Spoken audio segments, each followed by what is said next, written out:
G'day, people. How are we?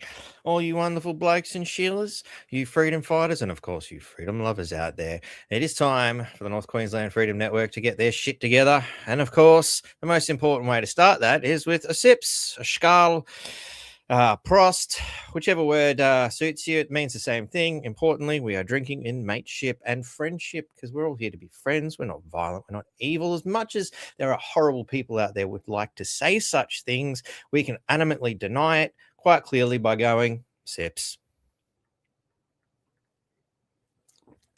Yes, it is those who will not have an alcohol beverage with you that you should be worried about. That's my opinion. To see a person's true colors after a couple of drinks, wouldn't you agree? Yeah, well, that's my opinion anyway. So, all right. It's been another shit show in the world of Australia as Albo and Bowen turn up the flames of the hell pit that they've created. Yes, they can still somehow keep a straight face and lie straight to you as they continuously bullshit and bullshit and bullshit again. Yep, that's all it is. They are the kings of bullshit. Kings, fucking kings of bullshit. Just the mere taste, the mere idea of like saying their names leaves a vile taste, and it forces you to have another sip. It's just one of those things. I mean, if they want to reduce alcohol consumption in this country, I say we get rid of the government because they're the cause of it. I try to not have a drink, during the week quite as much as I can. Strength didn't work out to me well for blah, blah, blah. Didn't work out too well for me last night. I ended up shocking amount of pain and couldn't sleep. So my sleep cycle's all over the place yet again. G'day, Clark. How are ya? Belinda's there too. Harps, how are you, mate? We've got to clarify exactly how you want things sent to for this podcast. I'll get onto that tomorrow, or even this evening. I think you've got my phone number on one of those emails, man. When we're done here, let's have a yarn. So anyway, all that aside, let's get into this shit, shall we? Let's start off obviously, one of the places I start when I do these shows is what am I going to call it? What shit show has happened this week? And obviously, dirty fuel and a dirty government, it just goes hands in hand, and I created that. So I go to various different AI things to get different results, because some of them will actually be against the image I'm trying to make. I'm not sure what triggered it this time. Let me just have a quick squeeze. I think I capped it. No, not that one. Too many things open. Okay, maybe I didn't. Oh, maybe it's that one. There it is. Yep. So the prompt I put in was, sorry, I'm going to get through. I ended up wrestling with Grok because Grok would actually accept it. A lot of the other ones wouldn't accept it because apparently the questions I asked was prohibited. So I asked for Chris Bowen and Anthony Albanese of the Australian Labor Party wearing LGBT shawl and holding a UN flag, standing in a field of oil pumps and wind farms that are all on fire, with Israeli and American forces guarding it, which seemed reasonable. To me, a very accurate artistic portrayal of what is happening in the world today. But apparently it wasn't a go. So, I go over to Grok, and Grok was more accommodating. I did wrestle with it to try and get it into the right shape, but it wouldn't work. And this is the image I gave Grok, so it knew what ugly mugs to put on the front of the picture that's part of this thing, and it instantly did that. I thought, wow, well done. Like watch intuitive software. AI was so good that as soon as I put the image in, it generated this. So I'm like, fucking well done to Grok. Congratulations. You actually gave me the first meme of the day. I wasn't even asking it to do it. It just figured it out on its own. How good, how intuitive. So anyway, speaking of, PM pledges 87 million for stolen generations on anniversary of national apology. Did anybody see this coming? We're all hemorrhaging, and of course, he's got to tax everything.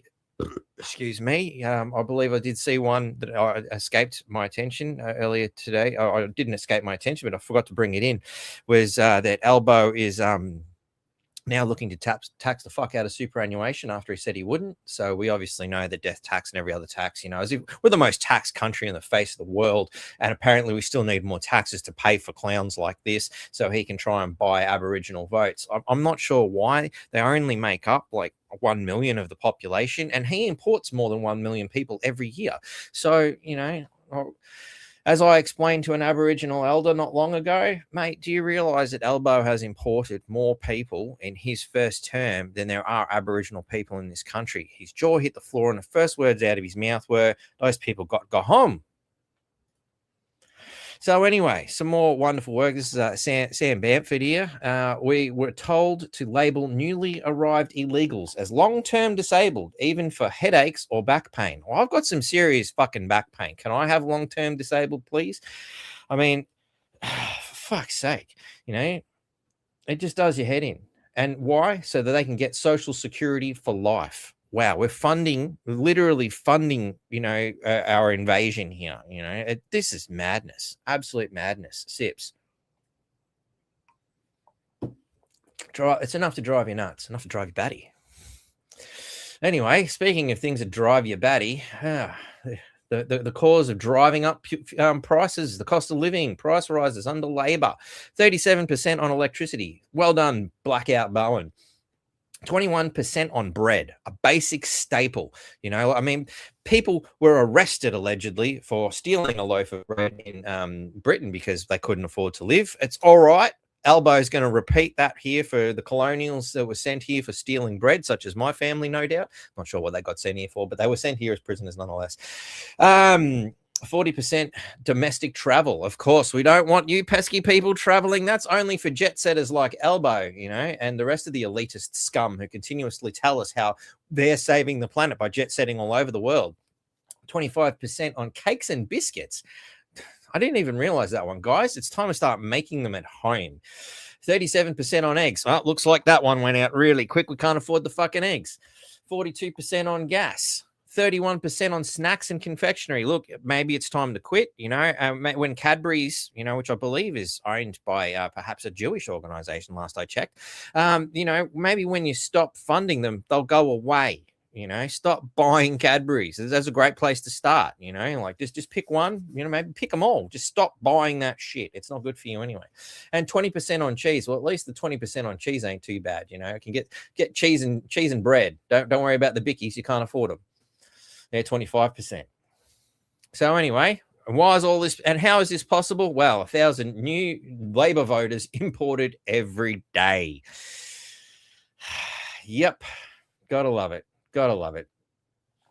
When is Australia going to shut down their coal-fired power stations? Are they trying to destroy the planet? Yep, our whopping 20 coal-fired power plants compared to China's 2,363. I mean, obviously they need all that coal-fired power in order to create the ridiculous renewables that are hopelessly not helping in this current economic crisis or the fuel crisis, which we'll get to soon enough. Of course, another example of the stunning systems that they've put in place to replace such things. All the wind turbine farms. Yep, Texas is suing wind turbine recyclers over 3,000 blades dumped in Sweetwater. Wonderful, isn't it? And of course, solar panels in a cyclone-inflected area. I don't know. It's after a storm of some sort. I'm not sure exactly where it was taken from, but considering they want to put these fucking eyesores all over Queensland, they've already started doing it, mind you. It's fucking retarded. We live in a cyclone-affected area. Why would you put such a ridiculous, fragile technology up here in cyclone-affected weather? It's fucking stupid on all levels. You'd have to be a complete Labor Party supporter to be this dumb. Like there's stupid, there's complete moron, there's absolute fuckwit, there's complete and utter retard, and then there's Labor supporters, or the Labor government themselves for that matter, Of course, this is the kind of technology we'll all be looking forward to if we continue down the path of a Labor government. It seems really practical. I don't know how you're going to get it in the garage. Look, how are you going to get into all those underground car parks? The ones that flood here because they put underground car parks in a place that floods. Fucking wonderful idea, wasn't it? Townsville City Council, eat your heart out. Wonderful work they're approving underground car parks in flood-affected regions. Brilliant. Fucking brilliant. Some more of Bowen's blowing B trains here. You know, another stunning example of the kind of technology we're looking for under a Green New Deal. Yeah, and a perfect example of how efficient and effective it is. Here comes a big gust. No, wait, fade it out. Just a breeze. But, oh boy, how are these trees rustling? There are those trees rustling way over there? Yep, cool. We're waiting for it, you know. I mean, you'd be really disappointed if that was Elbow in the electric chair, wouldn't you? Like, come on. Seriously, fuck it. I'll get the battery out of my car if I have to. Come on, what can we do to get this guy out of our country? In fact, you know, I think this is what Blackout Bowen's hoping for. He's hoping that when the lynch mob come for him, that's the only way they can get rid of him. I'm sorry, but cavemen knew how to fucking wipe out enemies pretty well too. So we you know, we'll just pull the friggin' wind turbine out and beat him over the head with it.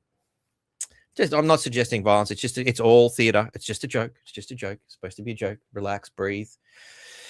Hello to all the this is I've seen this on, you know, I don't think it was even a One Nation post. It was somebody just ripping into the Labor Party, and of course this is the kind of crap that the leftards are coming up with now. The Russian bots pretending to be Australians supporting Pauline Hanson.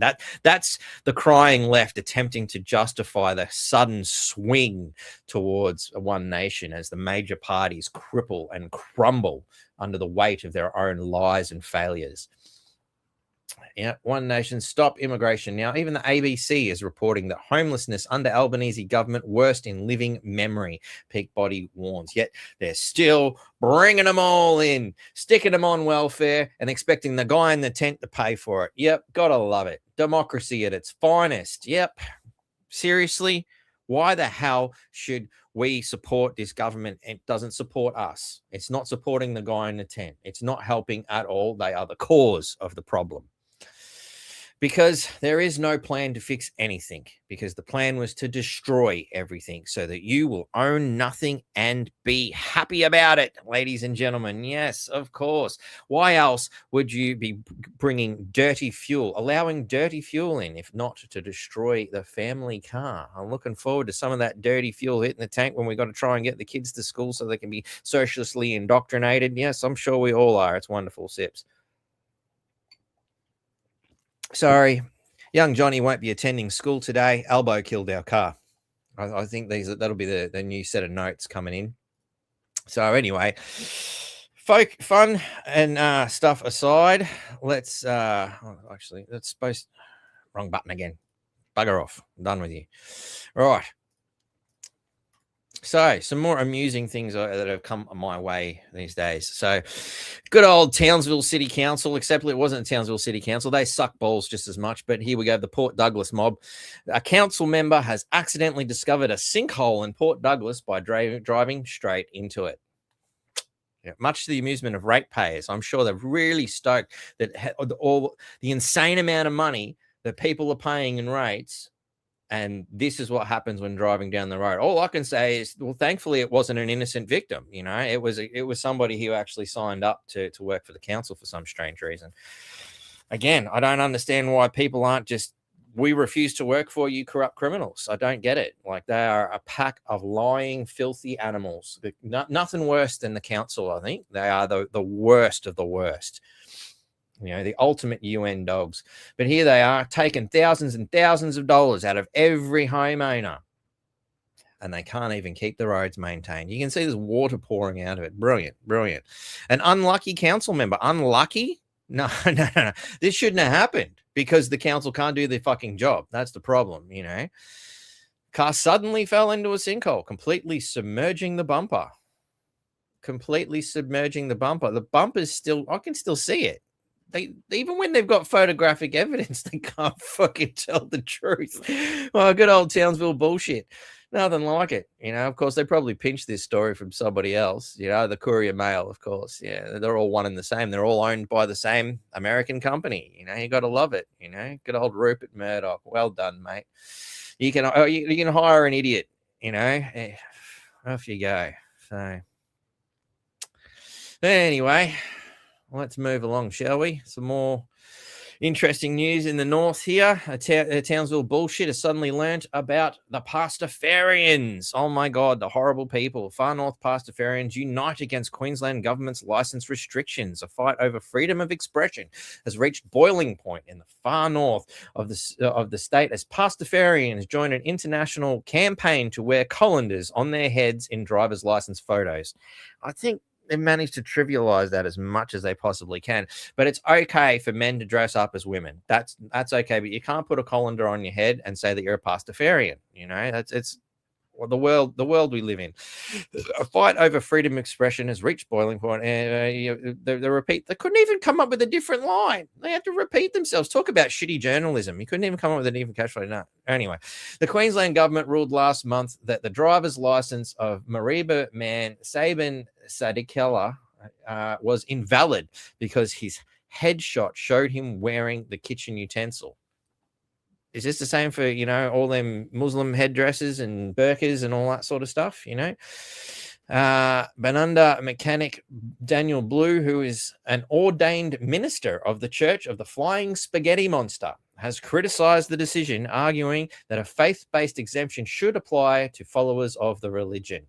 Well, there he is. He's got a certificate. It's written on paper, ladies and gentlemen. And look, it's even got a gold seal. How more authentic do you need? Come on.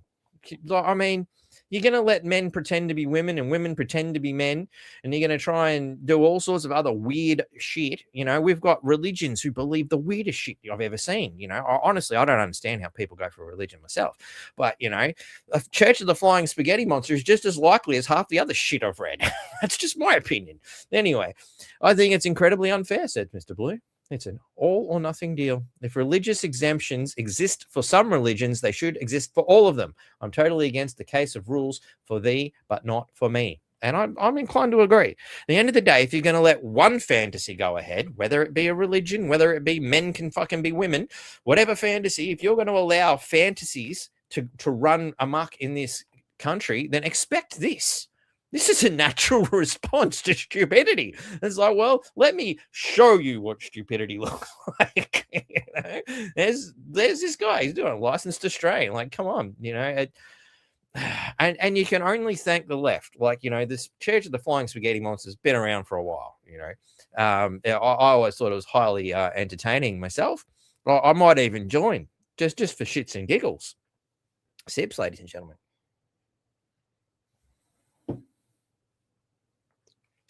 But, obviously they're concerned that people are able to point out the basics of how stupid things really are.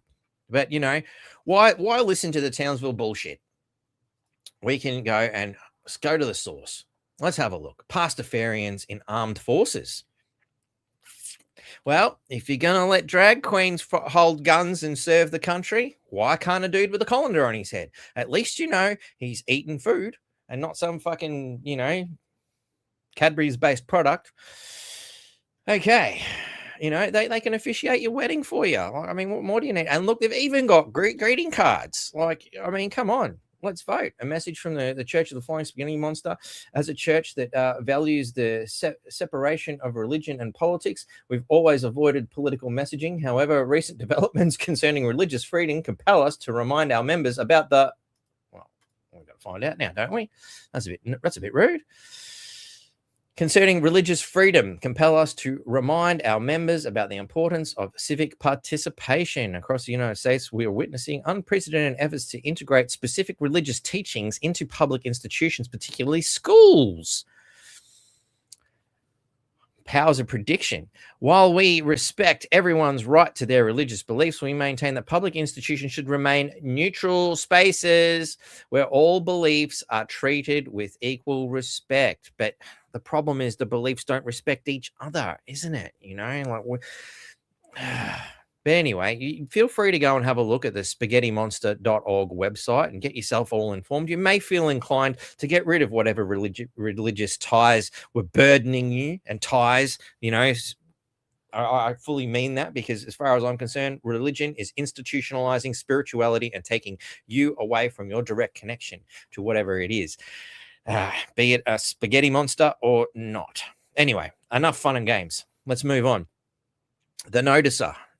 which is obviously, they hate this because they point out things that they don't want you to know. Australia turns to military tactics to protect multiculturalism. Yep, it's working. Multiculturalism is working in Australia. Yep, on February 25th, 2026, New South Wales Police Minister Yasmin Catley anyway, announced the taxpayers will fund 30 new multicultural liaison officers. And as if you thought that wasn't a stupid enough concept, we can continue to help identify hate crimes against migrant communities. The liaison officers, or MCLOs, because we love more alphabet soup. Alphabet soup goes really well with my bowl of spaghetti, as she calls them, won't be sworn in police officers. So they're not even fucking at the dumb level of an average cop, right? But will consist of well-established members of migrant communities. Well-established members of migrant communities. What, like the same guys who encourage, jihads and things like that? Is that who you're employing? This is ridiculous. This means the alphabet soup will consist of random Indian, African, Asian, and Arab dudes serving as paid police informants to provide information on what's happening in and around their respective communities. So in other words, we're going to get a whole bunch of people to cry and whinge every time they hear something they find offensive. This is fucking retarded. I find this offensive as somebody who has to pay taxes because, well, we all do. Can you avoid tax? It's impossible. It doesn't matter what you do. They've got a tax on it. So we're all paying money one way or another to fund this fucking stupidity. Fuck off, Australia government. That's all I've got to say. Foreigners snap up thousands of Aussie homes as affordability worst ever seen. I wonder, is that what the tents were all about at the beginning? I guess so. Foreign investors are purchasing thousands of Australian homes every year, while first home buyers find it harder than ever to break into the market, new data shows. No shit. I mean, they were conducting these auctions in Mandarin when I left friggin' Victoria. I doubt that they've stopped. According to the latest Foreign Investment Review Board quarterly report released earlier this month, there are almost 1,000 purchases approved to overseas buyers in the first 3 months of 2025 alone, with those from China topping the list. One of our greatest adversaries. Again, the Labor Party loves them, probably because they've got tiny little peckers and it doesn't hurt them too much, I guess, when they get bent over. Mate, is that why they're so against working with the Africans? Maybe. I don't know. Anyway, over the first 3 quarters of the last financial year, there were 3,035 residential real estate investments from foreign buyers who do not include those with permanent visas, New Zealand citizens, or joint tenants purchasing with Australian citizenship. A citizen, permanent, well, that's another problem. We've let so many foreigners in. How do you stop it at this point? Like it is a national security threat. And the biggest national security threat isn't China. No, it's our own government because they've allowed this. Look at this. China, Taiwan, Vietnam, India, the United Kingdom. Well, at least, somebody who has a relationship tied to the Australian country, and the government is in there buying something, again, United Kingdom has gone to the dogs. It could be a bunch of friggin' Arabs for all we know, just claiming that they're from the United Kingdom. We don't know anymore. It's that much of a shit show. Nepal, United States, Indonesia, Hong Kong. Most of them seem to be Asian countries, and that's bad. That is not good for us. Not at all. The federal government last year, they don't need to bomb us and steal our shit. We're happy to sell it. Fucking retards, sips.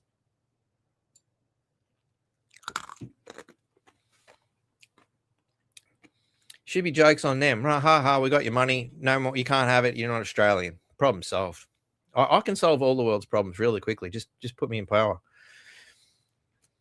Islamist organization Hizbut whatever, officially banned as a hate group. Really? But aren't they the same people that you're empowering to be coppers to? Oh, it does your head in, doesn't it? Right. It's been prohibited as a hate group, with the ban set to come into effect on Friday. Spy agency. I'm glad they actually call it for what it is. It's a spy agency, ASIO. Last month, actually, I haven't checked. Oh, are our friends watching today?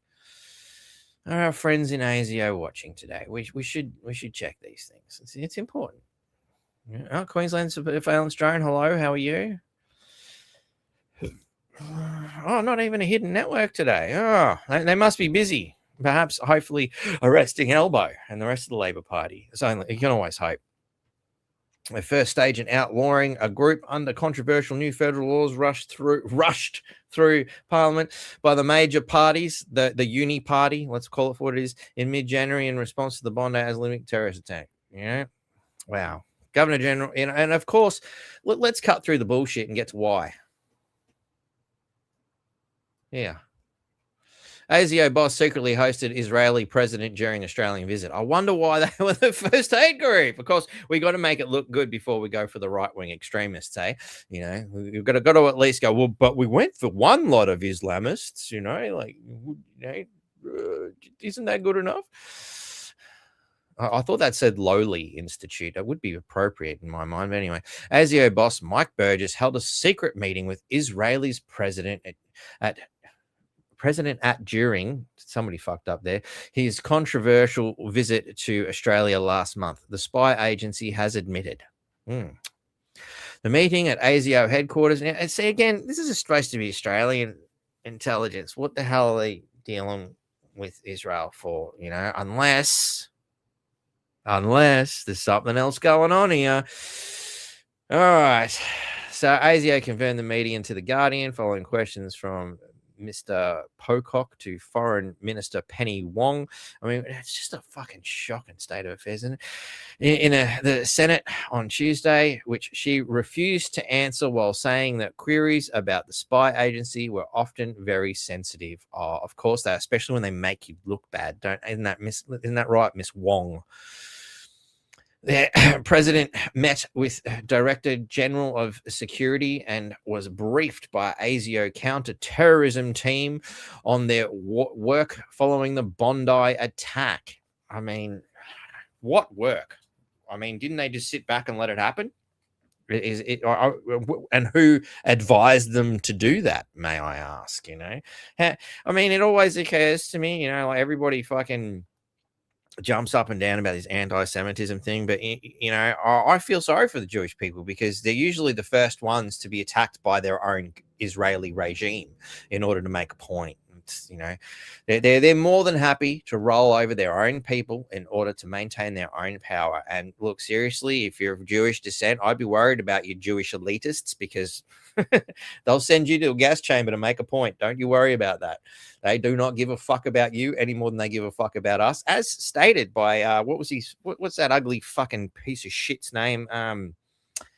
It's gone blank. George Soros openly stated when he fled Germany and happily left all these Jewish compadres behind, he did not feel a thing for them. No compassion whatsoever, so long as he can save his own skin. That's the kind of people that are your Jewish elite. So I'd be worried if I was a Jew. Just pointing that out, you know. All right, leaked Liberal Party review calls for more pandering to multicultural communities. Yeah, because we haven't got enough friggin' problems. Yep, cool. Well done, Liberal Party. Apparently, your own demise isn't good enough. What you're going to try again? They're trying to out-labor labor. This is fucking retarded. Best of luck to you. I don't even need to read this. I mean, we'll have a quick look, but I'm pretty confident we're just going to find this as a bunch of bullshit. But a leaked internal review into Liberals' 2025 federal election defeat recommends the party do more pandering to immigrant voters so it can reflect modern Australia. No, so it can try and get the immigrant vote. That's what it's about. You know, the Liberal Party federal executive last week decided not to publicly release the review, but the 64-page document was leaked to the media and then tabled in Parliament by Prime Minister Anthony Albanese. The controversial election loss autopsy contained 17 recommendations, including one focused on multicultural communities, and included responses from PMs and candidates accusing then leader Peter Dutton of being unpopular with Chinese and Indian voters because he was seen as tough on immigration. That's what we need. That's what this country needs, you know. And clearly, they've let too many of the wrong kinds of people in. If you know, we got to flood these people. Fuck their country. Fuck their culture. We're going to make it China and India. China has openly stated themselves that they want to make sure that their country is predominantly Chinese and putting up and maintaining Chinese culture. But if we say that, we're racist. This is fucking retarded. I've had a gutful. Fuck anybody who disagrees with me. New South Wales hate hunting police force. Alarms raised over fears Australia could end up with its own thought police. No shit. Latest move to create a permanent hate hunting police unit suggests, in my view, that when he claims New South Wales' strength comes from our diversity, this strength will endure only so long as people do not express their opinions. We already know that Minns has expressed the view that diversity is incompatible with the US interpretations of free speech when the political class has pushed for greater laws against so-called hate speech after the Bondi massacre. The Premier once again stated that the need to hold together the multicultural community outweighed the need to preserve the rights of the human race, of the people, the voters, of freedom of speech. Fuck you. Any piece of shit that actually thinks that we need to maintain a fucking failing system against your rights and your freedom of speech should be shot on sight. Military, I highly suggest that you intervene at this point before somebody loses control and we have a massive problem on our hands. You know, at the end of the day, we are peaceful people. We would like a peaceful solution, but I believe we are out of luck. We are out of time. It is now time, and I'm personally calling for the military to intervene. You're supposed to defend us from domestic and foreign threats. I believe we have both here in the shape of the Labor government and the Liberal government. In fact, just to be fair, arrest the whole lot of them, One Nation included. I'm not going to be biased here. Lock the whole lot of them up. Treat them fairly and nicely in the same kind of prisons they keep everybody else in, you know, because that's fair and equitable, isn't it? That's the right thing to do. Their justice system is so just they can afford to sit in a cell and wait under the grounds of terrorism. Accuse them of terrorism because that's what I believe it is, you know, and that way you can hold them, use the anti-terrorist laws that they created during 9/11 in the early 2000 period to detain the entire Australian government. Put them into caretaker mode. They do it all the time. So there's nothing, society won't collapse. And then go through all the pages, all the deals, everything they've done. And if they come up innocent, they can come out. Because that's the system they've put in place. Those are the laws that they've placed. I think this is a very simple solution to the problem. Anyway, moving on, Lozzie B's got some interesting things. So after Sydney man was jailed for 1 year for a 40-second speech and a Brisbane woman was arrested for a singlet, experts explain why attempts to achieve social cohesion with hate speech laws are doomed to fail. Social cohesion is the bond that holds society together, characterized by trust, shared values, morals, and a sense of belonging and cooperation among individuals and groups. You cannot have social cohesion with multiculturalism. The two things are polar opposites. It's pretty obvious. And that's not me saying it. That's what Lozzie's saying. How can people with completely different morals and values agree on anything and live in harmony? Yep, I'm wondering, you know, like, I mean, you've got these Muslim people who said all women should walk around in a fucking sheet and be beaten like dogs, you know, that's okay. You know, how am I supposed to get along with that? I'm sorry, I can't accept that. Can anybody else there in a civilized society accept that as a fucking a proper way of doing things? No, it cannot be done. We are being forced to accept and tolerate things that completely go against our morals and values and our fucking laws, for Christ's sake. Other cultures are dominating in our nation and have more influence than generational ethnic Australians. Agreed, including the Aboriginal people. But hey, just dole out another couple of $1 million and keep them quiet. That's the Labor Party's approach. Locking people up for speech will not equal social cohesion. It will just cause more anger and resentment from Australians. This is how civil wars are started. And I'm sorry, I do not want a civil war, but I can't help but feel in my very bones, civil war is on the brink. You know, and it's because of the government. And if ASIO or the military don't step in, that's what's going to happen. The government must be held to account now, not tomorrow. Now, arrest them over the weekend. We can all bask in the glory on Monday. Aboriginal Order of Australian medal winner spared jail for assaulting 5 teens. This is really fucked up. An award-winning Aboriginal charity founder has been spared jail for hog tying and whipping 5 vulnerable teenage boys at his home in Queensland. Cody Hayward Schaefer, 32, who was once the youngest ever Order of Australian Medal recipient, was Brisbane's Young Citizen of the Year in 2020. So that was only 5 years ago. How young was he at 27? Nominated as Young Australian of the Year in 2022. So that was when he was 29, pleading guilty to 6 counts of common assault on Wednesday. The director of Borderline Australia, a non-profit that runs mental health camps for young people, faced Brisbane Magistrates Court, where Magistrate Zachary Sarah called his conduct bizarre. Well, sick would be a word I'd use for it, and sentenced him to 9 months jail, wholly suspended for 18. Like, that is just fucking retarded. Those poor kids have got to live with that for the rest of their lives. It's horrific. The boys aged between 14 and 17 and bound by their hands and feet agreed to the acts at first, but Schaefer continued after they told him to stop. Now, why would you agree to this? And some had duct tape over their mouth and eyes. This is abuse. Like, I cannot believe the kind of abuse that this sick fuck has come up with. What a piece of shit, you know? Like, what a piece of shit, you know? It doesn't matter what his ethnicity is or anything like that. This shouldn't happen in a civilized society any way, shape, or form, you know? And it just reminds me of that thought experiment, you know, of, you know, when it comes down to control. And it was a university one. I can't think of the name of it. Anybody in the audience, keep attention, commenters, for the name of that psychological experiment done by university students where they all ended up turning on each other, and like it went real south real quick. The abuse of power. You know, and it demonstrates a complete lack of respect for your fellow man, which is something I would have expected a little bit more from the Aboriginal community. And I'm sure they're pretty pissed off too. Hopefully he gets brought back to his elders and sorted out properly. And again, when it comes down to administering justice in this country, I think we should let the black fellas sort out the justice for our Australian politicians who have led us all astray and done the wrong thing by not only our Indigenous but every fucking person in this country. I think that you know, Aboriginal justice might be the way to deal with it. You know, spear. Aussie mum threatened with fines over children's unlicensed lemonade stands. Well done, councils. You just can't get past it. This time the Brisbane City Council, which is a law unto their own. They've got their own little special law just for them because they're bigger and better fucking council than the rest of the filthy scum that we have to deal with. Over her children's unlicensed cupcake and lemonade stand. Like, how is it you can fine a mother for children trying to, you know, make food and lemonade, like in a traditional Christian value society? That's what we've always fucking done.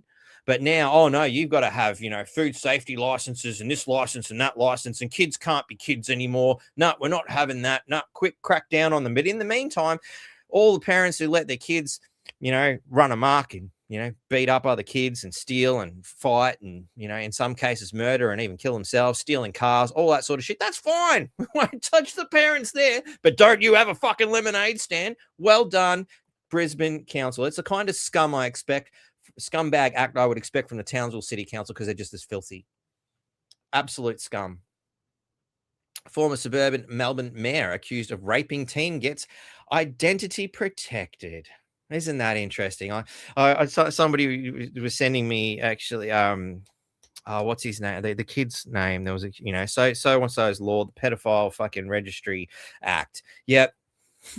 Well, what's the point of having a pedophile list if you're going to protect certain people such as mayors? And of course, where does the mayor work? In councils. Yes, that's right. Our scumbag councils at its finest. We have Melbourne mayor pedo raping teens. What a piece of shit. That is what you're electing, ladies and gentlemen. But hey, they were worried about Troy Thompson not getting certain facts about his history right. But it's okay to be a pedo. It's bloody sick. But we'll have more on that later. Anyway, Wikipedia, the bane of everybody's existence. Nothing says propaganda quite like it, and the truth is coming out. X-Freeze drew my attention to this one. The wiki laundering scandal is finally blowing wide open, and it's worse than we thought. It's hard to imagine it could be worse. But anyway, a massive investigation of the Bureau of the investigation by the Bureau of Investigative Journalism just exposed the ugly truth. Wikipedia is corrupt to its core.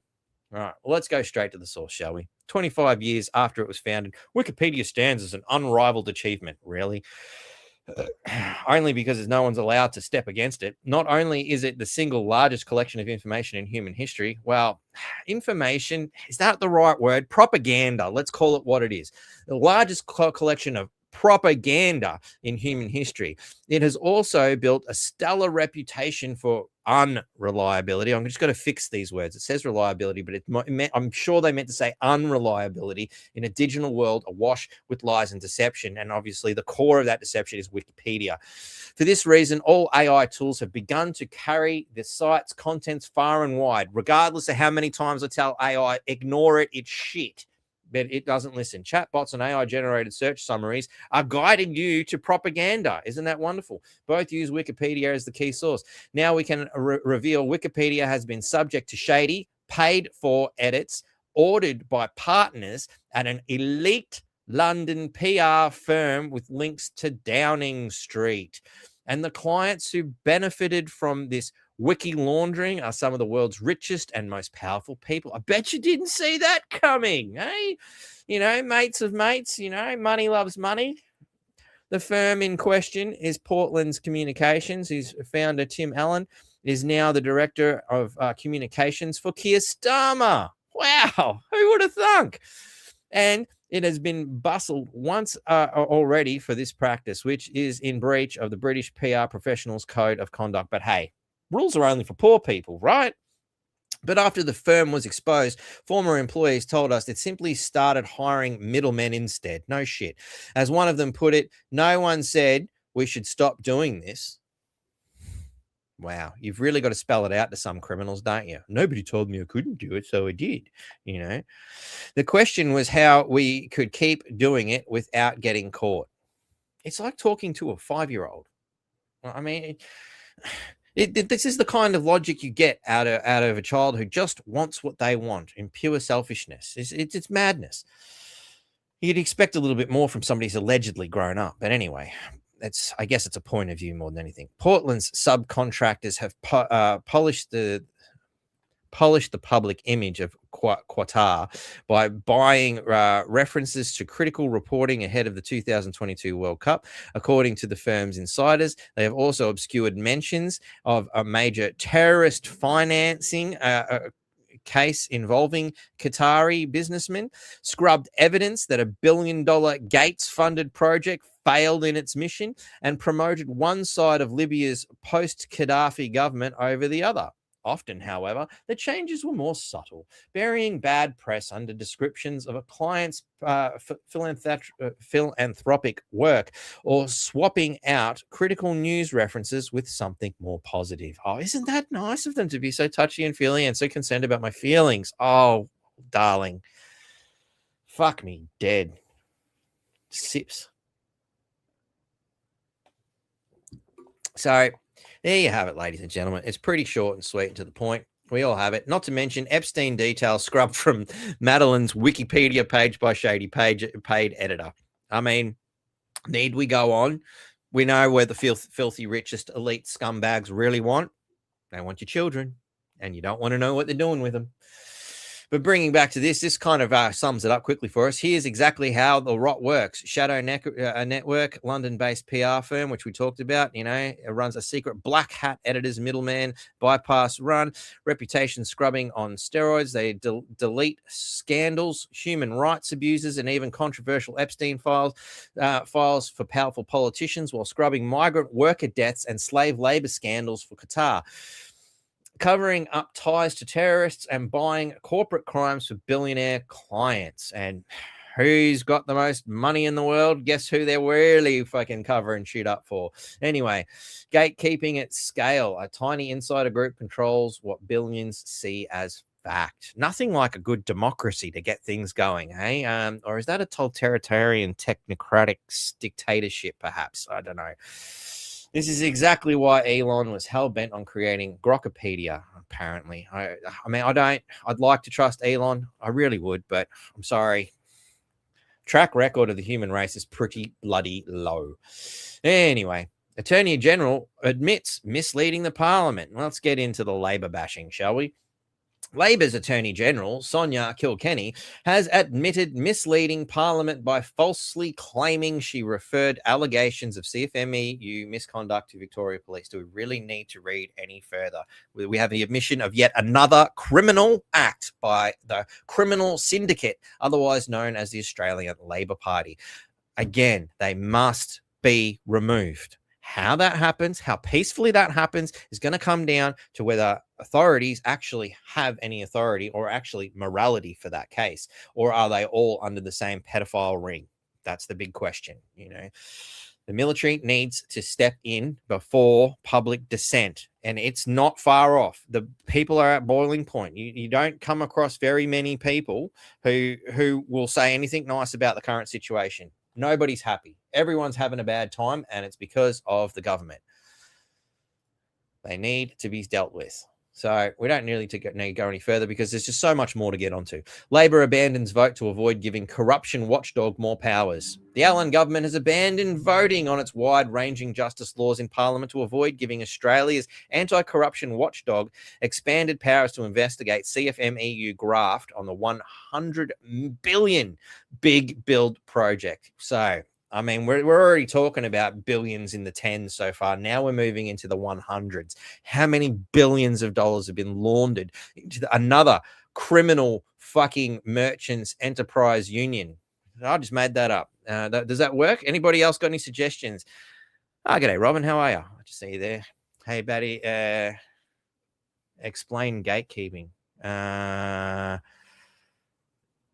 In the context of the last concept, basically people who prevent you from getting past the gate. What sort of gatekeeper does, you know? Ultimately, they're preventing people from getting to knowledge. They don't want knowledge coming out there because the truth would destroy their illusion. Was that sufficient? And fabulous. Love you. Thank you. Love you too. You're awesome. So anyway, people who are running the comments can do that again. We had another one start. What was that? Not the Milgram experiment. I think that might have been it, actually, mate. I think that's it.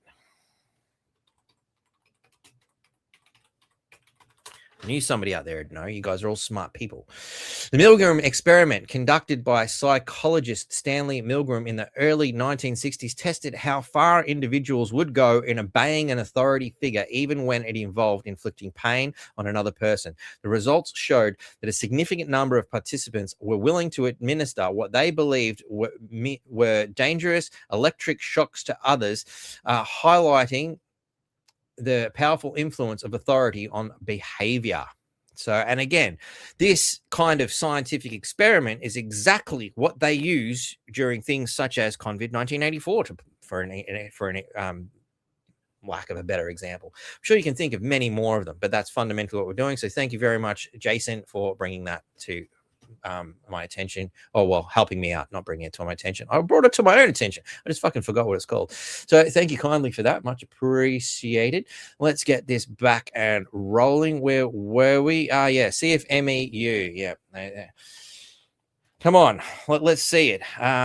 What can you turn CFMEU into? I want to see creativity at its finest in the comments here, and make sure you star them. I'm going to read them out, please. All right, that's a challenge for the day.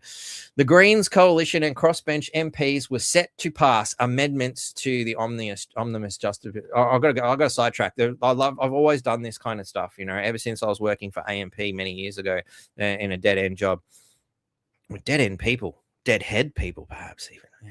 Morons. But anyway, I just thought AMP, arseholes manipulating people. It just worked really well because I felt very manipulated having to work in that shithole. But anyway, I got out of that. The Greens coalition crossbench MPs were set to pass amendments to an omnibus justice bill. You know, and I guess that's the beautiful thing. Whenever they create these fucking, you know, word salads, is you should just, you know, use it to your advantage and create your own version of what those letters mean, because they usually don't tell you half the time. They just expect you to know, like, oh wow, you got an alphabet agency. I guess I should be worried. No, make a mockery of it. drafted in response to the Bondi terrorist attack to strengthen anti-hate speech laws. Given the independent, broad-based anti-corruption commission, which has done such a bang-up job of reigning in the Labor Party, follow the money powers to investigate third-party officials misusing public funds. But Labor shut down debate. What a surprise! A criminal syndicate shut down debate on another criminal syndicate that they're in league with. What a surprise! On the draft laws at the 11th hour during the last parliamentary sitting week. Now, if this isn't another example of why the military needs to step in, because the Labor government is not following the rules, they're playing fucking games, they need to be removed and they need to be investigated properly by outside, third party, actual independent, something that's actually, is there such a thing? Do we have such a thing in this country? I don't know. My faith in the system is at such an all-time low that I don't believe anything fucking works. Anyway, to the anti-vilification laws to make it easier for people to change people, change people is what I'm thinking. But yeah, that's what they want to do. They want to change people. To charge people with hate speech would be carved out from a wider bill and voted on separately. And again, this is more ridiculous trickery. Well, we'll insert shit into a bill that has nothing to do with this bill. That's fucking just be down the line. They're such manipulative pieces of shit. You just want to grab every fucking politician and wring their fucking necks, don't you? Like when you see this shit, the stupid, childish, bloody games. Fucking idiots. These people are terrorists. They're not our elected officials. They don't give a shit about us.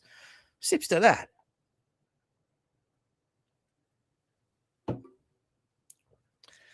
I'll have support when I get recognition, when my voice is heard in some way, shape, or form, other than by you wonderful people. Anyway. All right. The Allen government has come under strained criticism over its handling of the CFME. No shit. This is a comedy. This isn't reporting. This is a joke. IBAC integrity experts, the opposition, and other minor parties and a bipartisan parliamentary committee have all called for the agency to be given follow the money powers so it can investigate third-party officials or subcontractors accused of misappropriating taxpayer funds.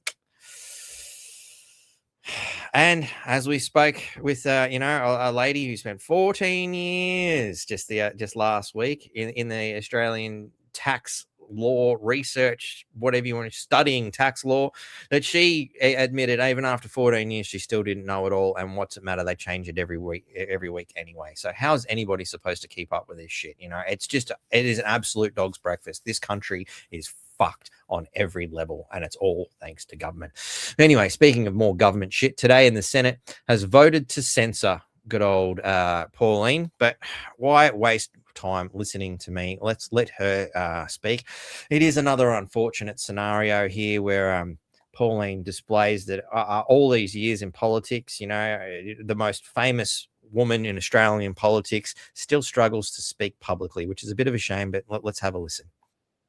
A crisis at the moment about fuel. We need to have gas brought into the country. Well, we've got a gas here, plenty of gas, but we're denied the use of the gas. My private motions is very important to move this because Senator's time only has twice a year, One Nation only has twice a year to move private senators' bills, and this has been shut down by debate. The importance of this is the fuel crisis that it's have at the moment. It's more important to discuss the 15% domestic gas reserve. The gas is abundant in this country and would actually we could actually use it to turn into petrol. That's how important it is. That's why it's urgent to deal with this. The crisis that's happening at the moment, we don't know how long the war is going to go on in Iran. We need to look at the urgency of this bill being discussed today. It is not it doesn't surprise me that the Labor aren't interested in moving this. Probably they're going to come out with their own gas bill in the future. Who knows? Are you going to pass what I'm trying to do here in the Senate of trying to look after the Australian people by using our gas here?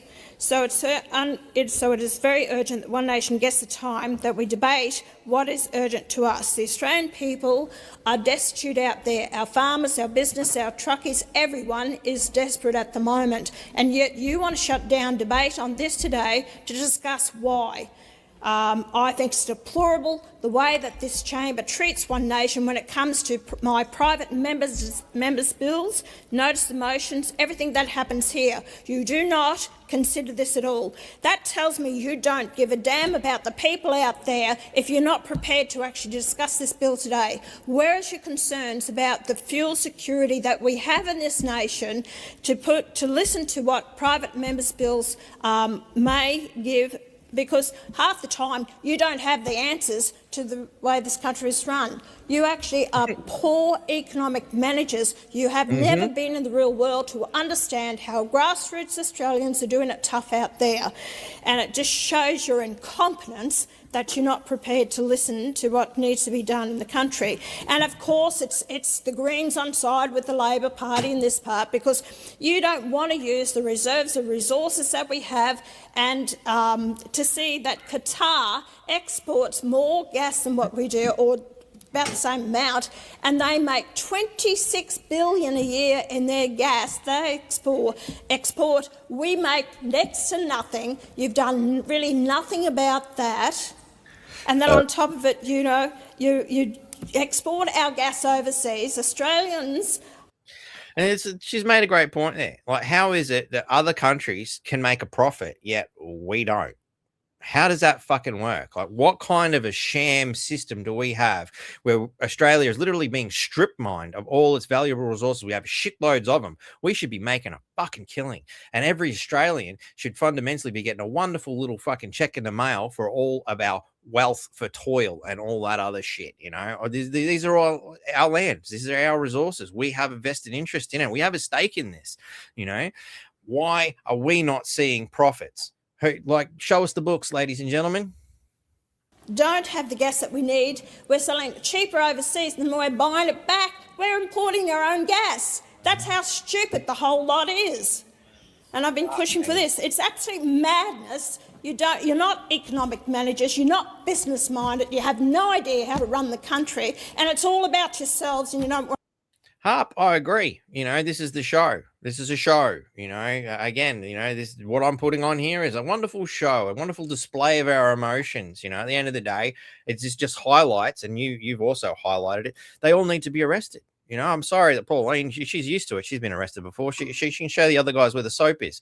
You know, but fucking, for Christ's sake, they've all got to be locked up until we investigate what they've been up to. Sorry about the Australian people out there. That's why we need to discuss this on the floor of Parliament today, the urgency of this bill being debated. And that's why we'll keep pushing for it. As I said, only to the people out there, One Nation only has twice a year to introduce private senators' bills. This is not the first time you've tried to shut me down on introducing bills into the Parliament, only to see that you know, you're either totally against it and you head down this path of this climate change BS that's going on, that it's going to save us, save the planet. It's destroying economies out there, destroying people. The cost of living is just rising constantly all the time. You've got no answers to it whatsoever. And now I believe, you know, I really think that you understand this with the gas, that you're going to bring in your own bill on the gas reservation, but it won't go anywhere near what One Nation will do for this country in giving a 15% domestic gas supply on the East Coast and the gas that we need not only onshore but up the Northwest Shelf. You have failed this nation miserably. You are failing now and delivering the fuel that this nation needs, and you want to shut down debate on it. And don't tell me it's a stunt. Labor pulls the most stunts in this Parliament. Authorised by P. Hand. Agreed. They pull the biggest stunts. But let's get back to it, shall we? Because let's look at this. Japan is panicking over 254 days of oil. Apparently, Australia has just 24. Other people have been saying 36. I'm seeing all sorts of numbers. But let's face it, you know, we are at war. It's the truth versus the bullshit machine. So what the actual truth is, God only knows.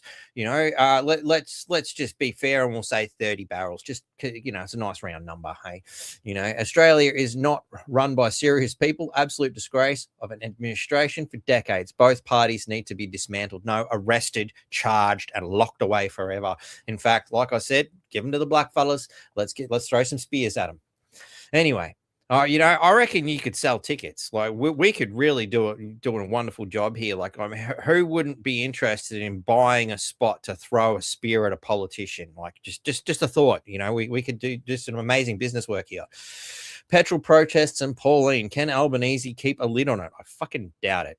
2026 is proving to be a tough year for the government. Fucking tough year for the government. Tough year for the people, for fuck's sake.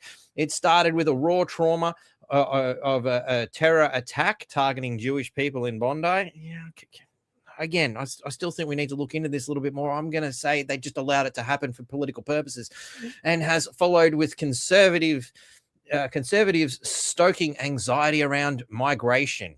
So you can see that the good old Financial Review is being very, very leftist here, while desperately trying to maintain the fact that the reader might be interested in paying. You don't have to if you know how to do these things. Anyway, while racing to wrap themselves in the Australian flag, which is obviously a horrible thing to do. How dare you wrap yourself in the Australian flag, you evil, evil people. How dare you care about your flag? No mention of all the other flags that are going around, or the fact that people are burning the Australian flag. No, we don't want to talk about that. Fuck no. So toxic has some of the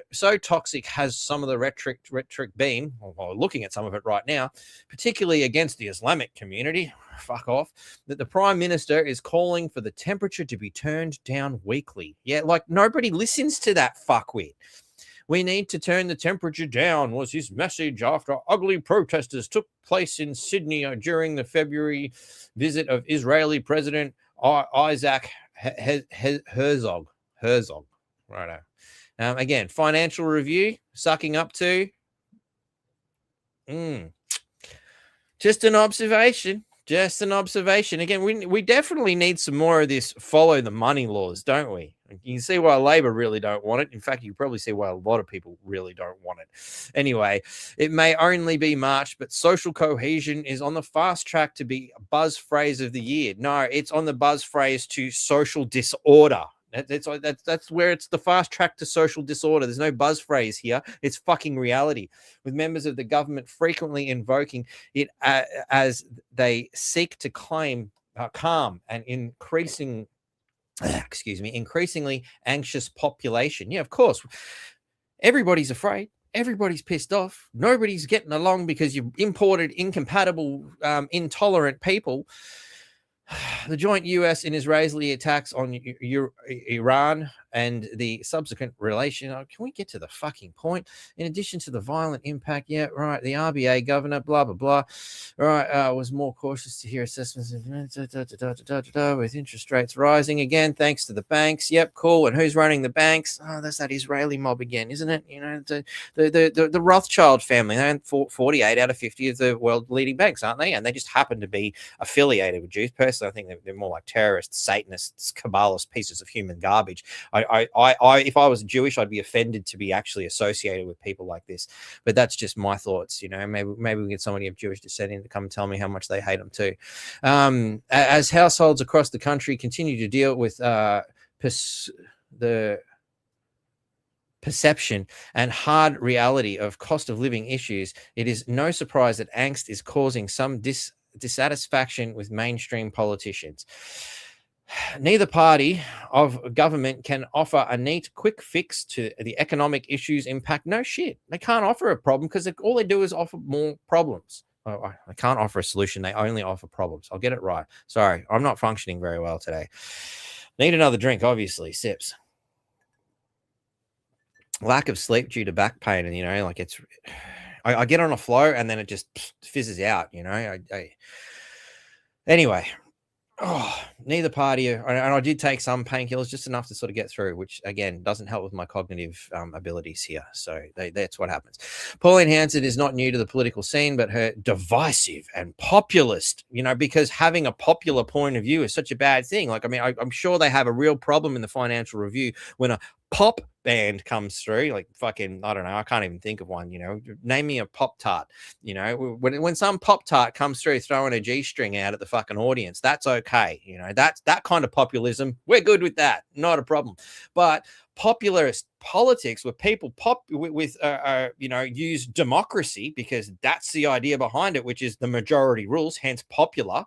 It's fucking retarded, isn't it? Like, we're here to defend our fucking our fucking democracy, but not from populist ideas. Are you fucking retarded? That's almost as good as the fucking moron I seen on TV a long time ago telling us how the tunnels in Melbourne.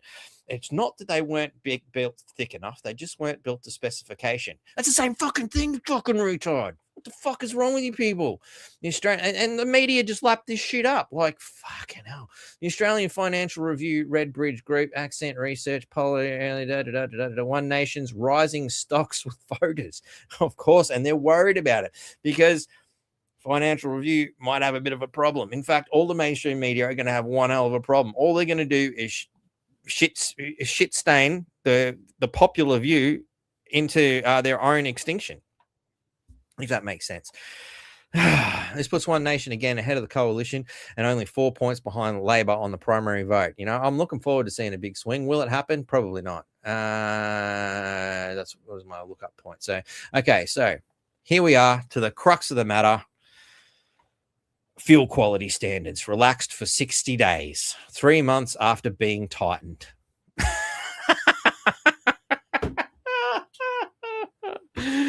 Oh my God. You can't make this shit up. Really? Like 3 months ago, they tightened it and got, oh shit, we're in about, oh, that fucked up pretty bad. Oh, no, maybe we should have had some fuel reserves. Anyway, higher sulfur limits will be reintroduced into Australians' fuel supply for the next 2 months after lower limits were enforced in December. So what does this really mean? So sulfur limits in Australia's unleaded petrol supply. I love the way they keep saying it's unleaded. Like, has anybody had leaded fuel around in the last 20, 30 years? Like, didn't they ban that shit a long time ago? Petrol supply will be relaxed for the next 2 months. The federal government has confirmed amid rising costs and supply concerns due to the conflict in the Middle East. Wow. I mean, how could you be so stupid as to not see that there was another Middle East conflict coming? It was pretty obvious. They'd been telegraphing it to us for fucking months.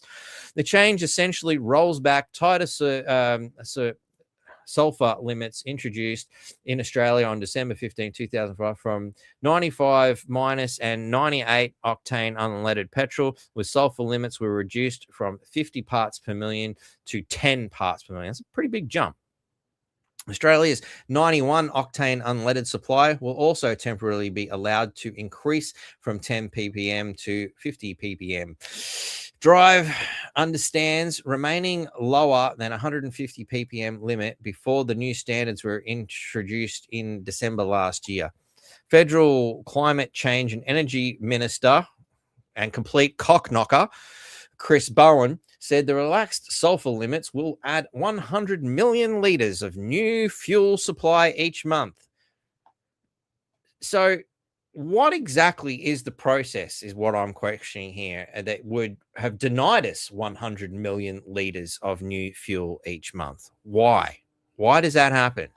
Or around 2 days worth? Oh, whole 2 days. Don't hold your breath, ladies and gentlemen. Chris Bowen conjured up another 2 days worth of fucking fuel for us. Isn't he a lifesaver? Nothing like forward thinking. According to the ABC, by redirecting usually exported fuel into the domestic supply. Oh, so, we're using our own shit. What a fucked up idea. Ampol Australia which operates an oil refinery in Brisbane, has committed to sending its fuel supply to regions of shortage and for the wholesale spot market that supports independent distributors and harvesters. The decision to temporarily relax Australia's fuel sulfur limits allows an agreement by member countries of the International Energy Agency, including Australia, to release 40 billion barrels of oil for emergency reserves. I mean, we wouldn't have so much of a problem if we actually stuck to international standards, but we're going to get to that. The Australian government is softening here. I was kind of looking for something different, but I didn't need to. I just got to go a couple of things. Yeah, you can see it's all happening. Let's get to the conclusion. Australia has just 50 days worth of oil imports onshore in December, making it the only country in the 32-member IE that did not meet its treaty obligations to have oil stores of equivalent of 90 days. So there it is, an international treaty. Not that it means fucking anything really, because that's making a deal with a foreign entity. Anyway, we should be having 90 days worth of import, but we don't.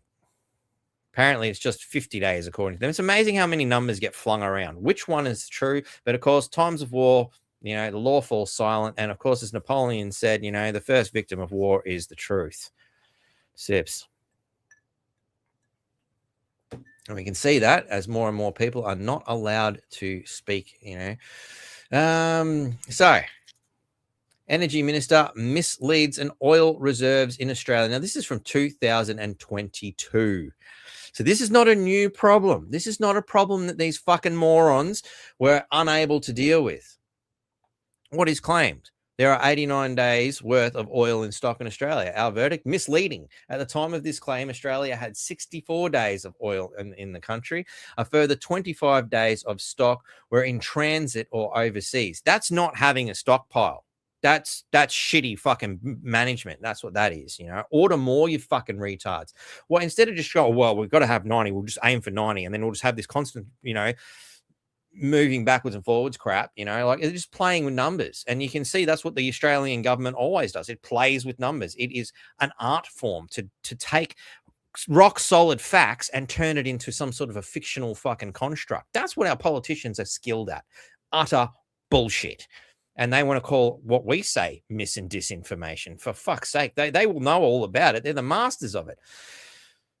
So the minister's claim is misleading because official data shows Australia had 64 days of oil at that particular time. Imports on Australian soil in December 2021, the most recent month for which figures are available. A further 25 days of oil were either stored offshore, which is really helpful to us having it stored offshore. Why would you store it offshore? That's not having a reserve, you retards.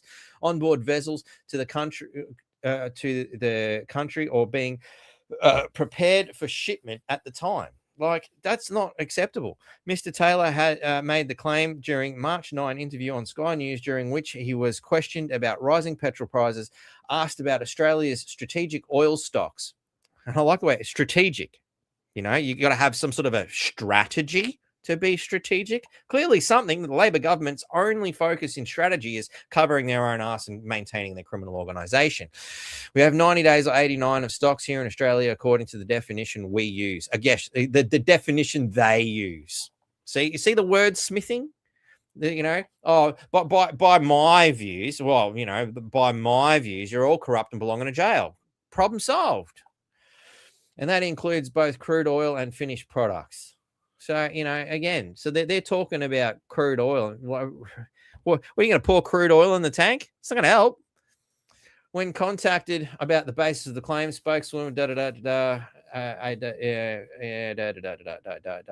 point. Fuck it. Let's keep moving. Paying to be exploited, Labor has now fully succumbed to the fossil fuel industry. Now, this is the real facade. Is that they 100% are on the payroll, and this is back from 2024, of big oil and big money and big business, while pretending to float the stupid liberal Labor fucking antics of the left. In a massive win for the fossil fuel industry, taxpayers will fund a mapping of gas reserves for companies to exploit in Labor's own gas-led recovery. Now, I believe I have an image of that somewhere. Here's one I prepared earlier. Where did I put it? I put it somewhere.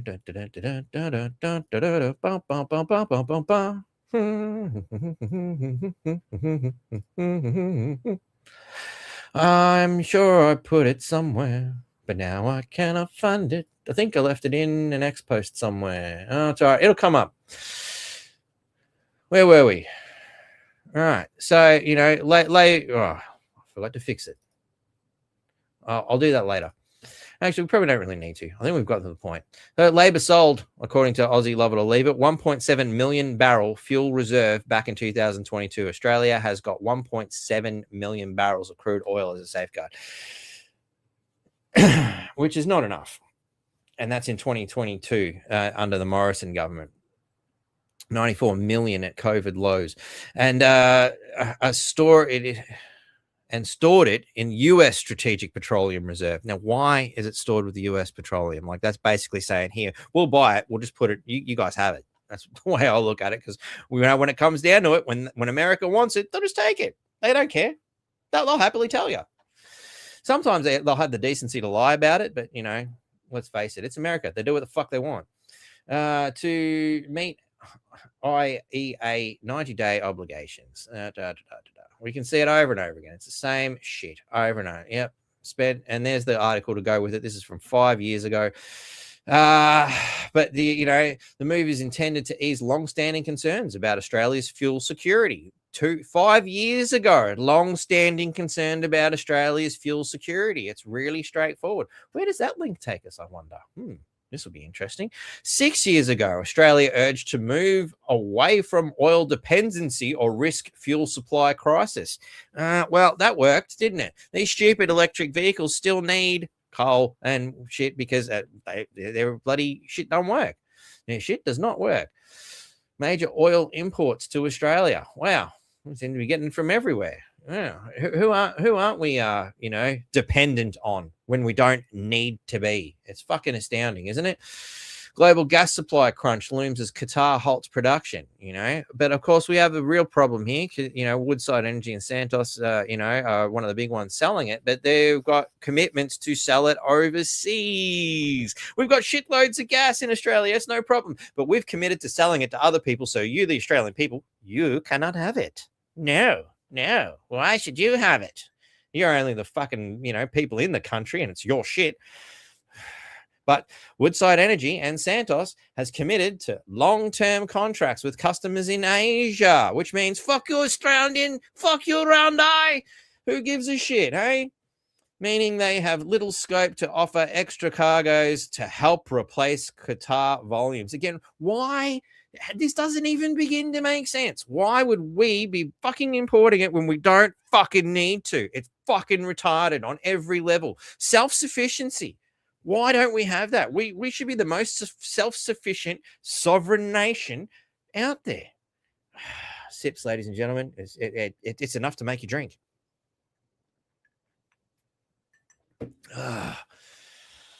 Exports of about 81 million tons of LNG last year, almost 20% of the global market. So we've got a handle on 20% of the global market. We're making fuck all. We're getting fuck all taxes. We're selling it as cheap as shit to foreigners and buying it back really expensive for the Australian people. Somebody help me make this make sense. It's a level of criminal behavior only a government could come up with. But, of course, we could solve the problems of the Paris Climate Agreement and get the fuck out of these retard centers and start working for ourselves, but we can't because Matt Canavan, who's, generally someone you'd think, he says the right thing, tucked his tail between his leg, took all his little national buddies alongside his little liberal former buddies, who are obviously still buddies, they same wolf, different clothing. This one's just got, a little bit more rainbow on it, maybe. I don't know. Failed to show up to a vote to exit the Paris Climate Agreement, and the Liberals joined Labor and the Greens to vote against it. It looks like no matter who leads the Nationals, they have little to be proud of. Bloody oath. Bloody oath. Absolute disgrace, And as you can see, the majority of people are really happy about it. LNP obviously have no intention of getting out of net zero. There's only one party, the one that gives Australia a choice to own their own nation. Yep, it's the way it should be. Do I trust them? Not really. I don't trust any of them. How can you? Our government is cooked. They're thieves and grifters. I mean, look, this is the general public opinion. Aussie politics is littered with weak pussies.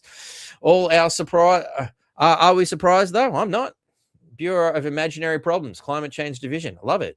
Gold, absolutely gold. Matt Canavanatan, it seems, could be that Canavan is just another show pony getting the leader's salary. It looks like it. Or was he muscled? Was the big money makers that support and fund his party told him not to play? Let's face it. Follow the money. Let's start getting these laws going. We won't work with one nation. Yep, that's pretty much it. It's fucking retarded on a whole new level. The Senate, notes that 1, Australia's gas should benefit Australians first. 2, the petroleum resource rent tax has fundamentally failed to properly tax gas exports and must be changed to apply to production volume. And B, calls the government to subject all gas production to a 15% minimum domestic reserve. Yes. No shit. It's absolutely insane that this even needs to be put in. I mean, again, it's like, don't these people even have an ounce of self-preservation? They don't see that this affects them. Does my head in. And their friends and their families. Like, could you imagine looking at, knowing that, your mates with one of these fuckwits, I mean, I have a foul taste in my mouth from, say like Christian Price, for example, somebody I thought was, a decent person, but as soon as given the opportunity, his own self-preservation was me, money. And I'm assuming the same thing goes with the rest of them because they haven't been kicked out for being a decent human being yet. So anyway, this is the map I was talking about. Look at all this shit. This is how much gas and crude oil, concentrated resources, LPG, it's all here. We have half of these places aren't even populated.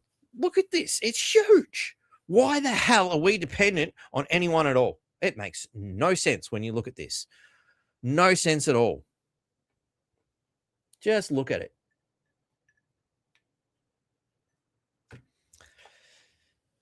We should be ruling, not submitting. Chris Bowen admits we're in a full fuel crisis. It's time for him to release the strategic wind and solar reserves. Love it. For those of you who missed it, we'll do a recap. Did I shut that thing down? Yeah, well, I think I did. I better bring it back up. Here we go. Here's some of Chris Bowen's strategic fuel resources, fuel reserves. Let's have a look. Oops, wrong button. Sorry. I'm getting there. I promise. Here we are. Some of you missed the beginning of the show, so we better get into the, here's some of Chris Bowen's strategic fuel reserves here. As you can see, busted up wind turbines, while they're, obviously can't afford to give us any fuel because they're too busy fighting a lawsuit. Here's some more of your strategic fuel reserves. As you can see, fully functional. Everything works really well. It's made out of Chinesium, that stuff that God knows where you got the materials from, but you somehow managed to turn iron into jelly. So well done to China's, marketing strategy there. Of course, this is, the future that we are all holding to dear to. Here's for the family car. We're going to have to do some serious work, obviously, on the height of underground parking and, basic parking areas around anywhere. Let's face it, here in Townsville in particular, a lot of the parking places, they've gone and put solar panels over as some sort of a shielding roof, Well, those solar panels are going to get stuffed up by, Bowen family car. So, we've got a bit of a problem here, But, look, what can I say? The Australian government, yay. Aren't you glad to be here? Like, you wouldn't want to live anywhere else. Oh, hang on. That's not the one I wanted. I got to bring that page back up before it recognizes it. Sorry. Procedural problems. Stop sharing that screen. Share this screen. And now we got the right one. Cool. Now I'll come back to where we were. All righty then. So Lozzie B also has another one that I've seen pop up. She has some good stuff, but again, more the US Strategic Petroleum Reserve here. The Australian and US governments entered into a lease in 2020 that allows Australia to hold oil in the US SPR until 2030. So that's what they mean by strategic fuel reserves. We're going to buy it and we'll store it in America. I mean, could you have picked a further place? Why don't you put it in fucking Siberia? It's probably closer, for fuck's sake. And hey, look, it's nice and cold there. The oil will be nice and frozen and safe. Hopefully it won't bust the barrels. But who cares about logic and science and things like that? It's all about fudging the figures, isn't it, Labor? Fuck me dead. There have been 2 IEA collective actions in 2022 in response to the impact of war in Ukraine on global fuel markets. So we've had a recent example, yet they've done fuck all. The government collective action was in March, and the second and was in April 2022, and fuck all's changed. Actually, no, it has changed. We've got less. Sorry. Australia contributed to both collective actions. Australia held around 1.7 million barrels of oil in their SPR that have now been released to the market in response to the IEA's March collective action. See what I mean? They'll just take it. Barrels were released in June and generated approximately $186 million in revenue, not yet publicly announced. So they've claimed 186 million US, which is close to about 300 million Australian, somewhere in that vicinity, just off the top of my head. I haven't looked at what their current Aussie dollars valuing, but I'm guessing it's somewhere in the vicinity of about 60 cents. So anyway, Australia met its contribution of the IEA's April collective action by deferring the introduction of its minimum stock holding obligations. Wasn't that responsible? Aren't you also glad that they deferred these responsibilities? Anyway, it gets better for the Albo government. Australia drops in corruption ranking amid global backslide. Now, again, I want to know who they're asking, because I don't believe those numbers. These numbers should be far lower. But anyway, Australia has dropped 1 point in Transparency International's annual corruption perceptions index, a whole 1 point, with a score of 76 on a 100-point scale. That's pretty bad. So basically, what they've managed to ascertain, which is probably nowhere near the truth, 25% of what you hear is a fucking lie. Because it's a corruption perception. So obviously 25%, 1/4 of what we deal with is corruption in this country, according to them. Interesting, isn't it? Australia's score is 9 points below a high of 85. So the best we've ever done was 85% accuracy, in 85% not corrupt that they could prove. Anyway, but still above the record low of 73 in 2021. I wonder why they got a record low in 2021. Any thoughts? Anybody? Any thoughts? None? Transparency International Australia CEO Clancy Moore said the score reflects the ongoing corruption risks of big money in politics, no shit, and weaknesses in holding public officials to account for abuses of power. No shit. Despite the Albanese's government's strong reforms since 2022. Isn't that the funniest thing you've ever heard? Fuck me. This result shows integrity. Reform in Australia needs renewed commitment, not complacency. It's time for the Albanese government to shine a light on lobbying, shut the revolving door between industry and politics, and finish the job on political donations and spending laws. I mean, at the end of the day, the whole place needs to be strip mined. No more laws created by Parliament and the parliamentarians. It's time for we the people to have a go, I think. We will decide, and it's time to start making some serious fucking changes to our legal system. Personally, I'm like, wipe the slate. Let's start again. But anyway. Although we have discussed this in respect with other people, and we don't need to scrap everything. We just need to go through and go, right, is this good? Is this good? Is this good? No, that's shit. That's shit. That's shit. That's shit. You can basically take the whole climate change thing and just go, bin, done. That'd solve a lot of problems. But anyway, so Australia's allies, the United Kingdom, is down at 70. So, 30% of what they say is corrupt. 64. Wow. USA is even at her historic lows as well.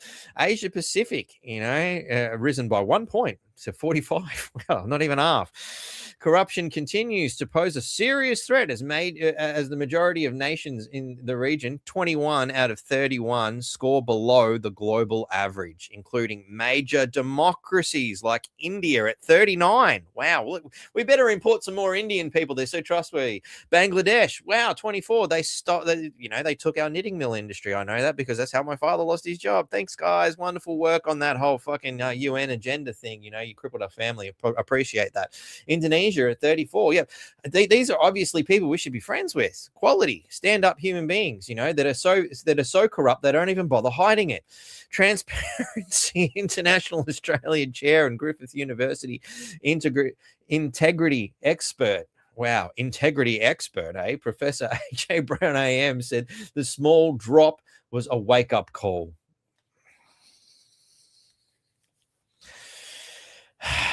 It baffles the mind, doesn't it? It's a wake-up call. No, it's not a wake-up call. We've always known. It's not getting any better. It's just up and down. It's a fucking roller coaster ride of bullshit, And at the end of the day, it's which one of their officials was more easily paid off is probably more likely the truth. Alleged big build union corruption may have cost Victorians up to 30 billion. Hey, look, there's your good old CFMEU. I still haven't seen the acronyms. Where's everybody's ideas on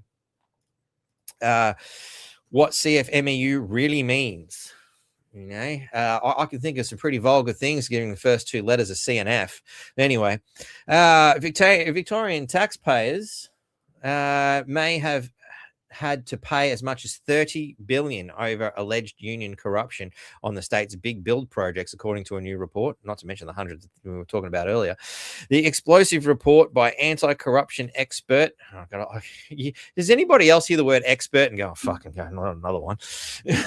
Jeffrey Watson, SC, into the scale of corruption in the Victorian CFMEU was today tabled during the Queensland inquiry looking into misconduct in its construction union. The report included claims strippers were hired as cleaners for $100,000 salaries, then paid cash to perform on site at night. Wow, wonderful work. I understand that because you'll see when we come to the end, why obviously we need more strippers in our society because, our government has just, screwed us again, not in a nice way either. There's that ugly. Don't you see this face and just feel sick? Anyway, more on that. Jacinta, she reckons, good day for our city, bad day for the haters because breaking, Melbourne has been crowned the best city in the world for 2026. Now, I have no idea how they managed to pay for this. What a pile of shit. I couldn't think of anything more unconvincing. And you know what? I'm not alone. Not only did I put laugh my ass off, what a lie. I left Dictator Dan when Dictator Dan began destroying it. It is now a wasteland, a corrupt shithole that only the corrupt and third world migrants can live in. Because as we just seen from the corruption, watchdogs there, those migrants in third world nations are going, wow, our countries are in 25 and 30% fucking, actually telling the truth. These guys tell the truth apparently about 75% of the time. That's not too bad. That's a massive upgrade. So, of course, the filthy, corrupt people and third world migrants are going to think it's great. But, people aren't really convinced because Melbourne, the best city in the world. We've got machete-wielding bandits, people mugging people, we can see the death squad here enforcing multiculturalism and trying to tell you you obey or go with it. Senator Babbitt reckons fake news straight out. Didn't even give it any more than 3 words. It is good day when the Samaria stabbed to death. You certainly have some fucked up priorities. Best city in the world to get stabbed to death with a machete. What do you mean our city? You live in Bendigo. I can think of more appropriate word for Melbourne. How much did the Crown cost Joel's? 15 billion. Rightio. Look at this. Just comment after comment after comment after comment. Nobody's buying this shit. Clowns down under, obviously, fucking laughing at the idea. Yeah, rightio. New crime stats. Total aggravated burglaries, 190% increase. Wow, that's an achievement. Well done to this ugly mug. Motor theft increased 88%. Well done. Total robberies increased 50%. Fuck me. Yep. Everybody's, having a go. It's not me saying it. This is readily available. Everybody's telling it. Crisis. Melbourne suffers record mental illness rates due to world's longest lockdowns. There you go. Readjusting things. I am the Australian now, he says. Rightio. Like, I mean, look at all this. It's just time after time after time. People are not buying bullshit, Jacinda. Actually, before we come to that one, let's have a look at some of the wonderful work the parody people have been doing. I found this in the comments sections of a lot of these videos, actually. This is great, very creative. Well done to the AI bot who did it. Bills Allen, your favorite unelected premier, and once again, I'm in a car. Hang on. Hi, I'm Jacinta. Big Bills Allen, your favorite unelected premier, and once again, I'm in a car. You may have heard the news. Melbourne was voted the best city in the world. How exciting. It's amazing. I'm so great and loved in Melbourne. Woohoo! So let's take a look around this magnificent city and see what makes it just so special. Just pull over here.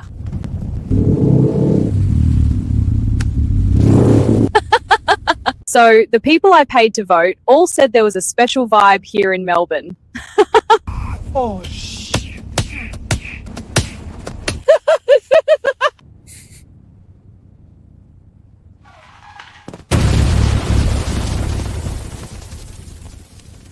I need the shard. You got any frost? 6 times 11 is I live in hell. Are you the evil one?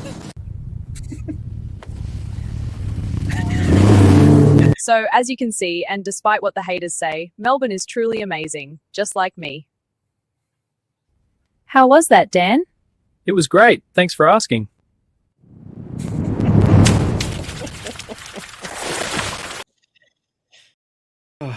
Oh, gold. Comedic genius. Absolute comedic genius. Why is that not going back up? There we go. I'll do that. Cool. But the comedy doesn't stop there. It gets better. Like, I mean, I actually meant to bring this back when we were doing the energy thing, but, let's do it now. Deadly climate catastrophe, my main and most important task is to bullshit people daily. I have the Australian record for being incorrect or lying more than anyone else. I was forced to leave Twitter because my lies blew up the algorithm.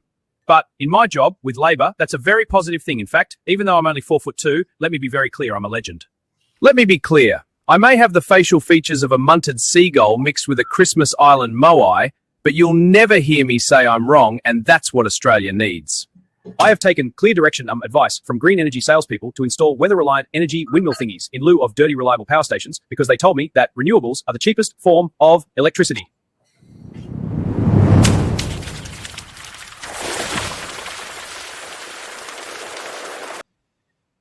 Well, whoever's making these videos needs to make them a little bit longer because I barely get enough time to stretch. The things you got to do when you get a bad backache. Oh, fuck me. All right. What else did I have? Oh, I think I had a couple other videos we need to look into here. Might give me another opportunity to stretch. So, some of these videos needed to go in the right spot, but I was on such a roll, I just couldn't stop. So anyway, obviously, we discussed earlier, I meant to show this too, the protesters. 10-year-old woman is one of the 2 people arrested. Her shirt had one of the banned slogans. The crowd could be heard. Yet the news put it all over the news. It's a banned slogan. Just remember, look, here we go. Oh, no, go back. Oh, there we go. Banned slogan on Channel 7 News. Well done. Quick, arrest Channel 7. Not me. I'm just pointing it out. It's because they printed it. If they didn't print it, I wouldn't have to do it. But, obviously she's to blame because she wore it. One of the banned slogans. Now, this is the funny thing. The leftists have been, the marching mob. I'm getting all my words wrong here. The fucking morons. Let's bogan it up. I'm sick of trying to be intellectual at this point. The fucking moronic left. The leaders of thought control and speech control are now getting a taste of their own medicine. Isn't this wonderful? Because Elbow has demonstrated yet again that fuck the voters. Money talks. You mob walk. The crowd could be heard yelling shame as she was taken away. Plenty of police surrounding her and telling our cameraman to move back at times. The maximum penalty for saying or displaying the banned slogans up to 2 years behind bars. 2 years behind bars for a t-shirt. Yep, freedom coming to a town near you. Rightio. Well, get ready. And this is, I foresee, this could be the moment that reunites the left and the right, and we suddenly, and in the left and the right suddenly realize, hang on, we're on the same corrupt bird, and this fucker's flying in the wrong direction. What the fuck? You know, it's about time that people start to wake up. So I'd just like to thank the government in advance for facilitating, what will hopefully be everybody uniting under the one banner. Our government is our enemy. It's not each other. Fascinating stuff, isn't it? Now, there is another video I had here that I thought was somewhat useful to the previous content. We started with migration. I probably should have put this in back then, but I got on a roll, as I said before. Not solving the problems it should too often. It's actually creating new problems for us to solve. The best example is the number one political issue of our time, the crisis of uncontrolled migration. It's uncontrolled. Your countries are being ruined. The United Nations is funding an assault on Western countries and their borders. In 2024, the UN budgeted $372 million in cash assistance to support an estimated 624,000 migrants journeying into the United States. Think of that. The UN is supporting people that are illegally coming into the United States, and then we have to get them out. The UN also provided food, shelter, transportation, and debit cards to illegal aliens. Can you believe that? On the way to infiltrate our southern border. Millions of people came through that southern border. Just a year ago, millions and millions of people were pouring in, 25 million altogether over the 4 years of the incompetent Biden administration. And now we have it stopped, totally stopped. In fact, they're not even coming anymore because they know they can't get through. But what took place is totally unacceptable. The UN is supposed to stop invasions, not create them and not finance them. In the United States, we reject the idea that mass numbers of people from foreign lands can be permitted to travel halfway around the world, trample our borders, violate our sovereignty, cause unmitigated crime, and deplete our social safety net. We have reasserted that America belongs to the American people, and I encourage all countries to take their own stand in defense of their citizens as well. You have to do that because I see it. I'm not mentioning names. I see it, and I can call every single one of them out. You're destroying your countries. They're being destroyed. It's hard to watch. It's hard to watch. Hey, did you see Auntie telling Trump off for starting a war? No, I didn't. If you shoot me something in my email, I can have a look. So something that's easy to sort of bring up would be good, so like a newspaper article, even if it's behind a paywall, I may have the capacity to get around that. Like the month, Mayflowers, maypoles, dancing around them, May Day. May Day. Communists are celebrating May Day. Sips. Yeah, but they're our government, but hey, it's okay, right? Communism's okay as long as you vote for it, right? Go figure. So, do we jump into the big lake yet? Why is this not... Fuck Windows. Why are you so shit at doing simple things? Like by Windows 11, you think you'd have figured it out by now, how to get the bloody taskbar to hide and then pop up when I need it. But it never does. It pops up when you don't want it to and doesn't pop up when you do want it to. What can I say? It's, Microsoft shit programming. That's what MS, Microsoft shit. Should be MSP, Microsoft shit programming, Almost as bad as EA Games. Anybody, I don't know how many gamers are out there fucking notice that EA Games is possibly one of the worst set of programmers you've ever seen. And it's literally the games only just function. It's fucking shocking, and they have not improved in any way, shape, or form over the years. In fact, they've gotten worse. Astounding. Astounding. So anyway, what was I doing? Videos. I believe I have a few more. All right. So this is just an average Aussie, you know, who's took to the internet, displayed her point of view. I think it was Darren who sent me this one, actually. So thanks to Darren for this one. Imagine if Muslims were told that they had to rebrand Ramadan because it was offensive to others if they didn't. Imagine if 10,000 Christian men surrounded the Grand Mosque of Australia and basically argued it wasn't an act of intimidation. It was just something that they did every year. Just a thought, that could potentially be, and I'm not saying we should do this, and I'm not inciting violence, and I'm not inciting anything at all, but I just had a vision there. Well, if that happened, I believe my perception of it would be civil war would break out at that point. Imagine if Christians took to the streets and occupied roadways, footpaths, places in the middle of a riot, went to parks, didn't get permits, to get on their knees and pray and cause great inconvenience to other people. Imagine if we set up stalls, handing out free Bibles, offering to convert people to Christianity. I thought we already kind of did that, to be honest. I've seen many a stall of people trying to, you know, handing out Bibles and offering to convert people to Christianity. Even had them knocking on my fucking door. Muslims, or not Muslims, I've never seen a Muslim knocking on my door. Actually, I've never seen a Jew knocking on my door asking me to join. As far as I understand, it's a very exclusive club, and you're not invited generally, unless you've got billions and billions of dollars, or perhaps willing to, you know, commit horrific crimes, you know, like Bill Gates, for instance. Anyway. Offering to baptise them right outside mosques and highly public areas. Imagine if we set up booths in Muslim enclaves and encourage women to take their hijab off. Imagine if we sent a jolly nun into Muslim classrooms and taught the little children there how to say. Now, on the, you know, the nun thing, I actually had a nun when I, you know, when I was in grade prep as our Italian teacher, and that was possibly my first experience with pure fucking evil. That woman was the most evil thing I've ever seen. We only had one little black kid in the class, being a Catholic school, and he left as a result of the constant treatment from this Italian nun.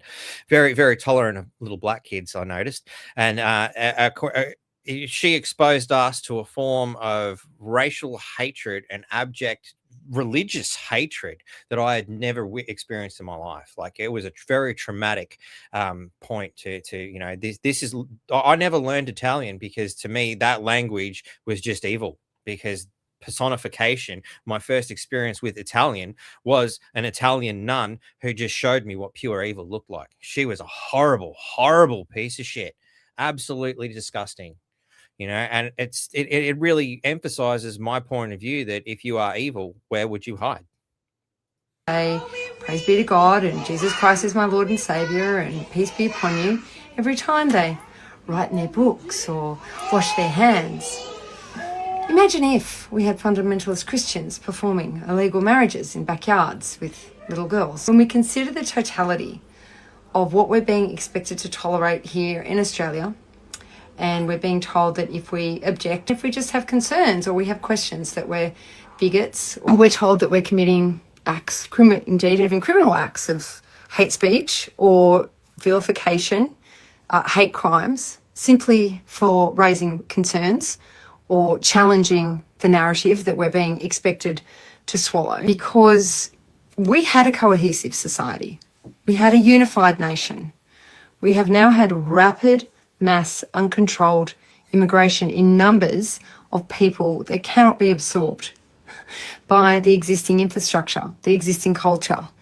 And what was formerly Australian culture, and indeed we keep being told that Australian culture doesn't exist, but the reason people come here is for the lifestyle, how we live, law and order, rule of law, functional infrastructure to a degree, organisations, institutions, freedom of, well, we used to have sort of the underlying human freedoms like freedom of speech, freedom of association, but they, as we are seeing, are being eroded at a rate of knots. We wouldn't have tolerated people coming back from war-torn areas after they had renounced their Australian citizenship and joined a terrorist regime and indeed married terrorists. The terrorist state collapsed.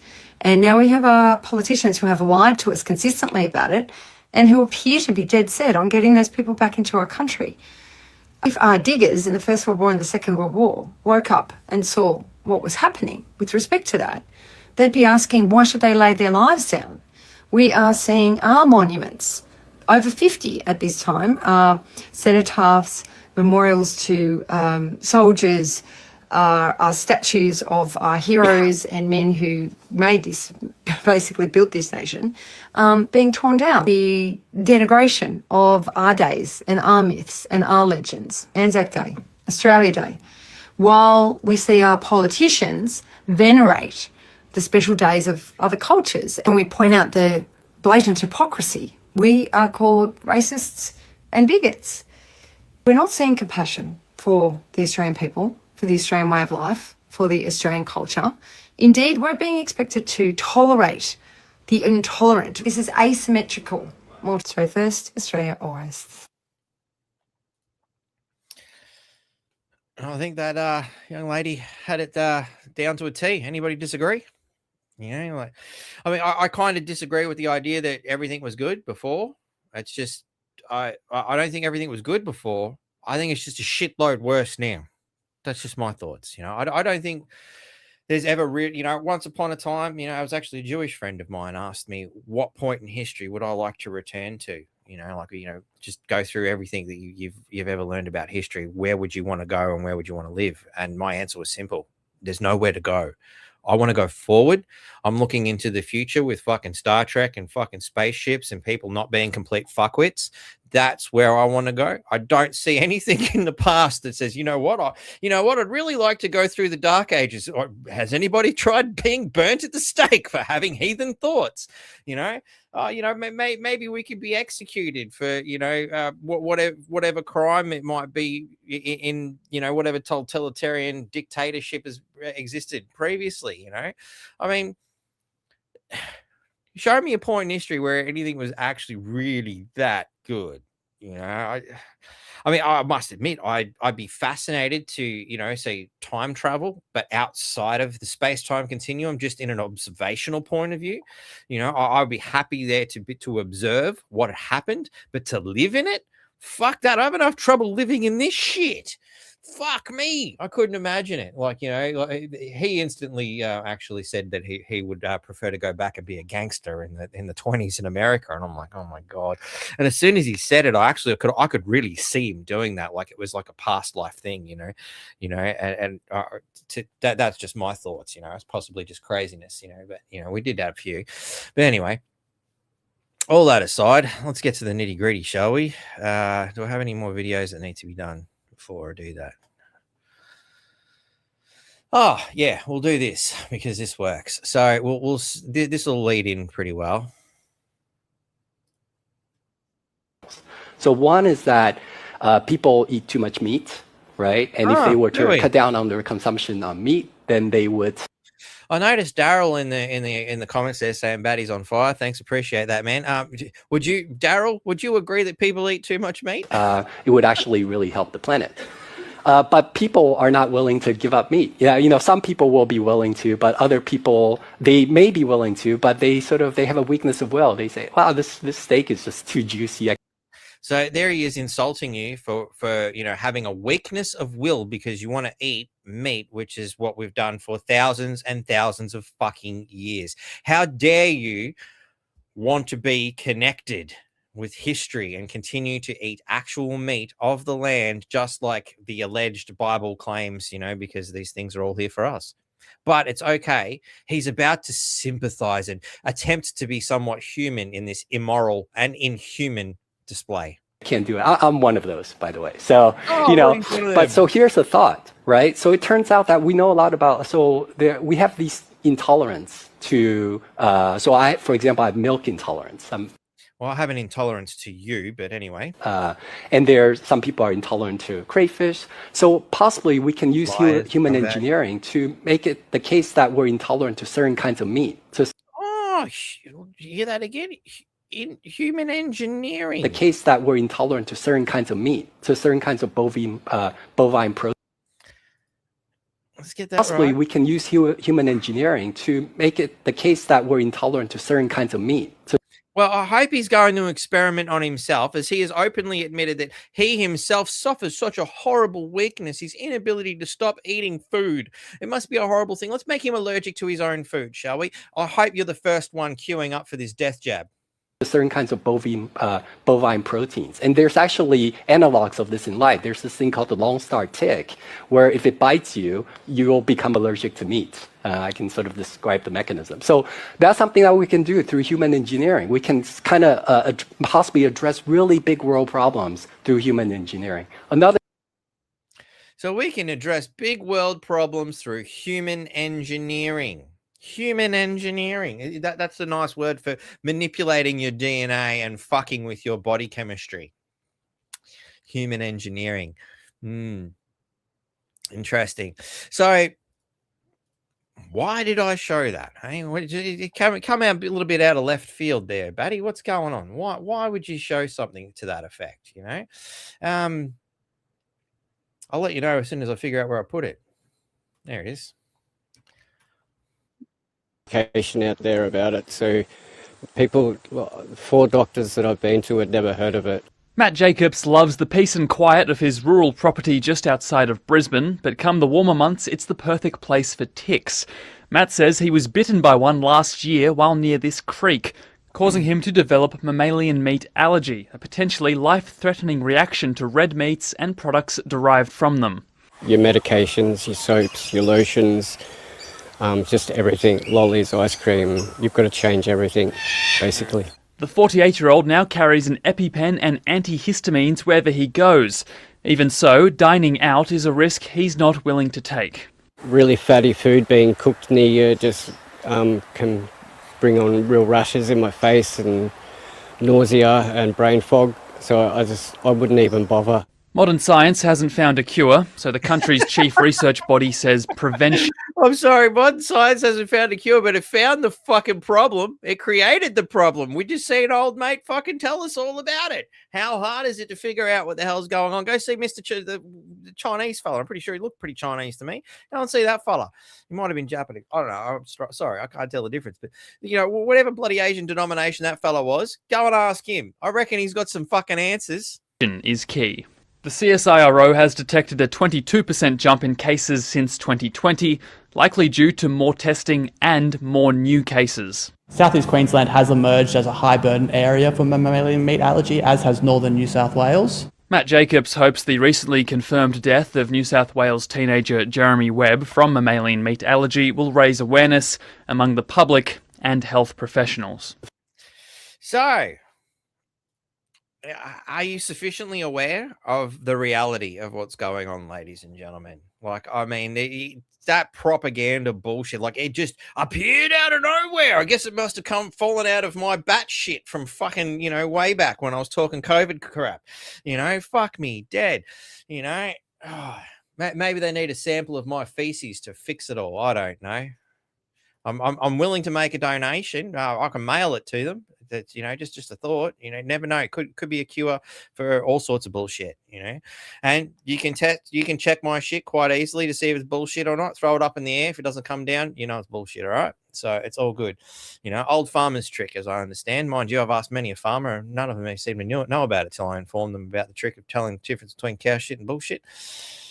You know, I'm willing to go that extra mile for people and help them out wherever I can, particularly the Australian farmer, you know, because they clearly needed me to help them out there. But let's get to the piece de la resistance. It is indeed Friday the 13th, so we need to come up with the scariest shit we possibly can. And as if dealing with the Labor government wasn't scary enough, we have indeed the ultimate. A former CIA officer, Robert David Steele, testifies child trafficking networks are institutionalized. In this harrowing and eye-opening congressional testimony, former CIA officer Robert David Steele, and I look at it and goes, is it Steele I don't, like, there's a lot of excessive e's. It's almost like a French word. There's all these letters in there that you don't use. Anyway, delivers a bold and uncompromising account of how child trafficking, ritual abuse, and organ harvesting have become embedded within global and domestic institutional systems, speaking from decades of experience in intelligence and covert operations. Steele outlines a disturbing reality that impacts not only criminal networks, but also respected institutions and government-linked agencies. Now, we did see earlier, Mayor of Melbourne, identity fucking covered. Key testimonial points. Children bred for trafficking in the US. Steele alleges that some American families intentionally breed undocumented children for sale, making it easier for traffickers to exploit and discard them without consequence. Mass importation of undocumented minors. So here's why the migration element is so important. You know, it's not just a racist fucking thing. You realize what these people are really doing. They're bringing in third world migrants that nobody knows, have no family here, they don't give a shit about, and they're using them for this kind of shit. Mass importation. And again, if you're a leftard out there and oh my god, it's just a conspiracy, some fucking retarded bullshit like that, you know, if you really care about people and you really care about humanity, and particularly these third world migrants that you seem to give so much of a shit about, I invite you to bring them into your own home and you can look after the fuckers instead of all of us paying for it. It's your fucking goody two shoes fucking attitude. You deal with it. But secondly, shouldn't you care about this? Or is it too fucking much of a reality for you to actually deal with the satanic pedophile ring that's actually going on here?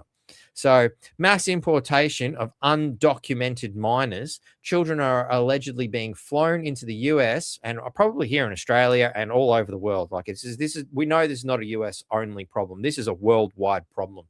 By the plane load with no birth records, anonymity. And we're seeing that, like, I mean, how could we possibly keep up with the thousands of people Elbow brings in every fucking week? It just makes it easier and easier for them to fund their sick pedo mates with no birth records, anonymity that facilitates their use in slavery, ritual abuse. There's your Satan fucking element. You know, if it's, I mean, Baal worship, what, I mean, I don't give a shit what you call it. It's sick as sick. And organ harvesting.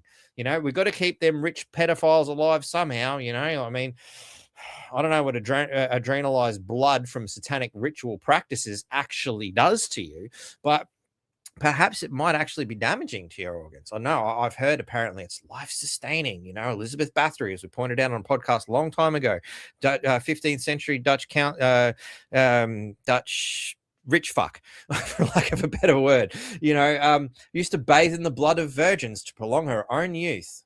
You're starting to see the blood magic here, ladies and gentlemen. Sips the blood magic. Leviticus 17:14, life of all flesh is the blood. Beyond physical abuse, Steele details the use of child torture to extract adrenalized blood. And again, why else would you mutilate child genitalia and then suck on it? Got me. Anyway, practice, he says, is central to certain ritualistic systems. Gotta love these weird rituals, you know. Institutional infiltration by predators. Organizations are originally designed to serve or protect children. Where else would you hide? Oxfam, UN agencies, good old unhelpful agencies. Boy Scouts of America, possibly here in Australia, and the US Child Protective Services themselves have, according to Steele, been infiltrated and ultimately controlled by pedophiles. And it's happened there. You know, it's happened here.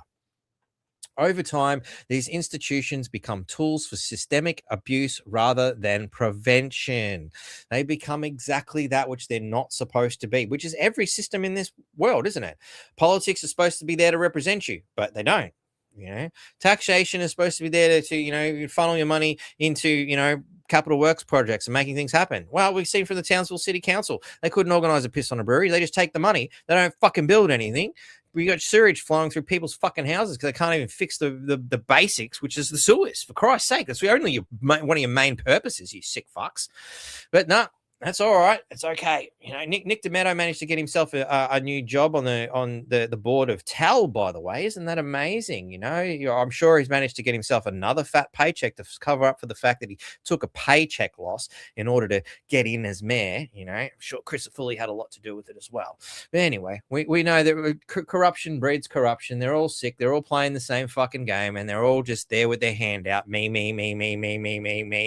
Either they're partaking in the child sexual abuse or they're turning a blind eye to it. So anyway, topics covered. Industrialized child trafficking in the West, ritual abuse and alleged role of occult networks. Now, of course, occult just means hidden. So of the role of hidden networks, of course, also hidden knowledge, of course, is another element to play into this. You know, they're both the element, and this is the play on words, and this is the understanding of the true nature of language, in the sense that, you know, when a word has multiple meanings, they probably mean them all. I know I tend to do that, you know, particularly when I'm writing and have the time to think about it. Sometimes it's just an amazing coincidence that I happen to get it right. Is it? Anyway, illegal organ harvesting and medical exploitation, structural corruption within humanitarian and child welfare systems. And I've known many a kid to go through what was called the hack system, you know, by the poor kids that were palmed around from place to place to place. And this system is far from fucking good, you know. It is very, very sick place, you know. I learned a lot in my childhood. Anyway, the failure of oversight and media silence. And that's the big one. They're supposed to be there to, you know, get the people's voice out. But unfortunately, I have to step up to provide that now, you know, because they are so inadequate, inept, and unwilling to help. We have this massive problem. But enough from me. Let's hear it from old mate himself.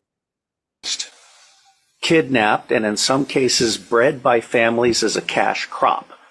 We have people in the United States of America that breed children in order to sell them.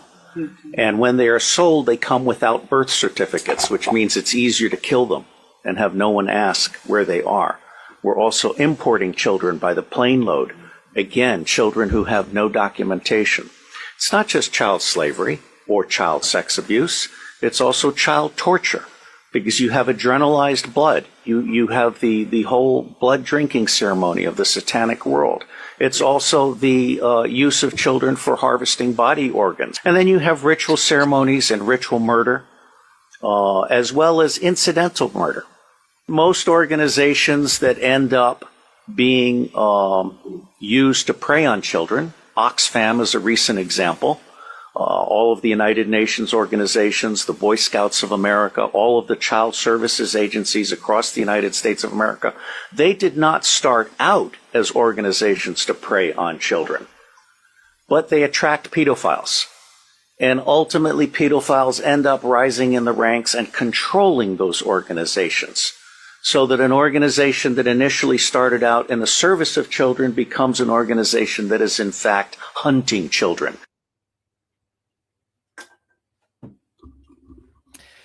Anything that's good in this world, they seem to find a way to take control of it and destroy it. You know, so, and a simple example is the Greens. Look at that party. They were there to care for nature, and they've now become the arbiters of its destruction. Absolutely fucking disgraceful. You know, and I'm sure, you know, now that we've gone down that road, some of you may actually be thrilled about this, but, you know, all the real wankers out there are going to have some trouble, I think, you know, because Aussies are blocked from Pornhub as the government's new age restriction laws come into effect. You got to throw a joke in there at the end of something so horrible like that. Pornhub, the world's largest porn site, has blocked all Australian users and prohibited new Australian account restrictions in the wake of the government's new age check and online safety.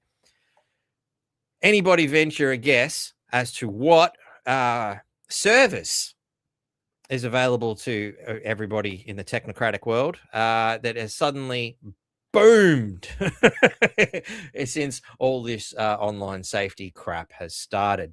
So the parent company, ALO, which operates the site as well as RedTube and YouPorn, confirmed it had restricted access to several of its platforms for many Australian visitors on Friday, ahead of the new laws that came into effect today on March the 9th. The porn network, which also stopped accepting new Australian account registrations, said in a statement that Aussie users will now be presented with a safe for work experience when they view our platform. I've no idea what that means. But anyway, the spokesperson went on. I mean, what exactly could the Pornhub offer that's safe for work? That's got me fucked. I really don't want. I'm not interested, because these things, they're offering a free service, which means they're doing something to your connection to make it worth their while. The spokesperson went on to criticize the new laws, saying it had evidence the approach does not effectively protect minors and instead creates harms related to data privacy and exposure to illegal content and non-compliant platforms. So Pornhub here is playing the devil's advocate here and saying, but we're the safe place for them. It's a safe place for porn. I guess it's like the safe place for kids we were just talking about, I guess. As of today, Pornhub, the world's largest porn site, displayed only safe for work content on its homepage. I can't stop laughing at how fucking retarded that is for Australian users who weren't logged into an account. So anybody, obviously, it seems to be if you had an account, your account is still valid and you can be age verified and all that. But from here on in, we're not playing with Australia. It's like they've just taken one of the biggest fucking money industries, because obviously porn makes a lot of money somehow. I don't know how, but it's not something I've cared to dive into too much. But as I understand it, is a big industry, and Australia's just been cut off. I'm guessing I can only understand that, as I understand it, because I looked at a couple other articles. Excuse me, that VPN sales have gone through the fucking roof. Again, pointing out the utter pointlessness and uselessness of our fucking government when it comes to, apparently protecting minors. But we know that the ultimate institution that governs the protection of minors is the government. We know damn well that the government covers up child crimes all the fucking time. We know, and as we've seen, for those of you who missed it at the beginning, who've tuned in late, we're going to go all the way back to the beginning here. And former suburban Melbourne mayor accused of raping teen gets identity protected. There you go. Identity protected for Melbourne mayor. See what I mean? It's just so painfully obvious, isn't it? So painfully obvious. I struggle to understand how anybody can't see it. But that's all right. That's the end of our fundamental show today. How are we all, ladies and gentlemen? How did I do? Good show? Bad show? Let me know in the comments. Shoot me an email if you like. Let's shut this down. That's more porn than I can handle. All right. So we've got a couple of starred comments here. So go to Linux, says Space Tardigrade. I can't. Look, trust me, I've looked into it. Unfortunately, Linux does not support two of the, well, actually a few, a large majority of the software I need to do what I do. I can't even record a guitar track, with Linux, because the software I use needs either Mac or PC. Mac is just too fucking expensive, and fucking painful to use in my experience. I find they do, I guess if you're used to it, it makes sense. But to me, it's just all upside down and backwards and unnecessarily so. I don't. Yeah. Anyway, stop it or you'll go blind. Thanks, Harps. Appreciate that.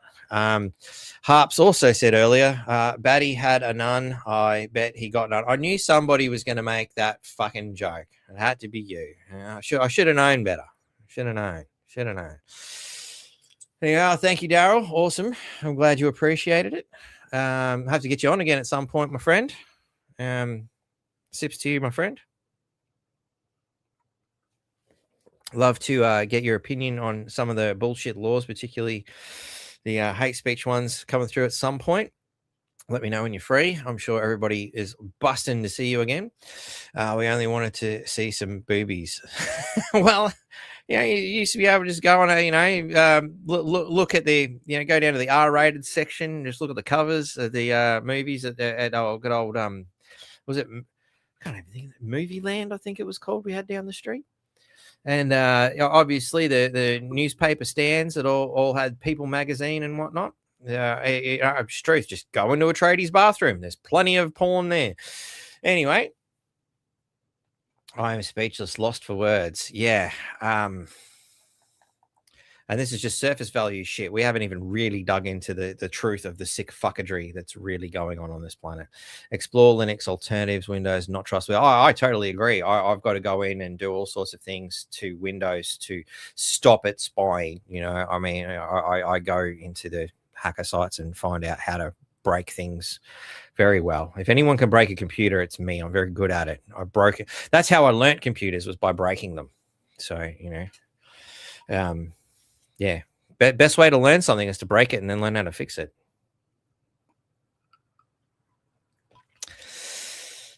I don't know. Maybe Dr. Frankenstein was thinking the same thing. So who's gone and watched From Hell? Johnny Depp movie, From Hell. If you haven't, I highly recommend you go and have a look at it. It's a wonderful. It doesn't openly say this is Jack the Ripper, but as far as I'm concerned, they're talking about Jack the Ripper, and it offers possibly the best explanation I've seen in a Hollywood platform. Speaking of Hollywood platforms and our wonderful new hate speech laws, who's seen Inglourious Bastards? Who's seen that movie? I highly recommend you go to. I think it's about an hour in. I meant to grab a sample of it, but it fucked up the other day when I went to do it. Something went wrong. But there's a sample in there where they talk about the German propaganda. Very interesting. Very interesting.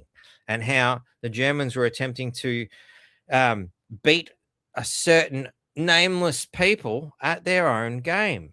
It says a lot about Hollywood, I thought. Particularly seeing...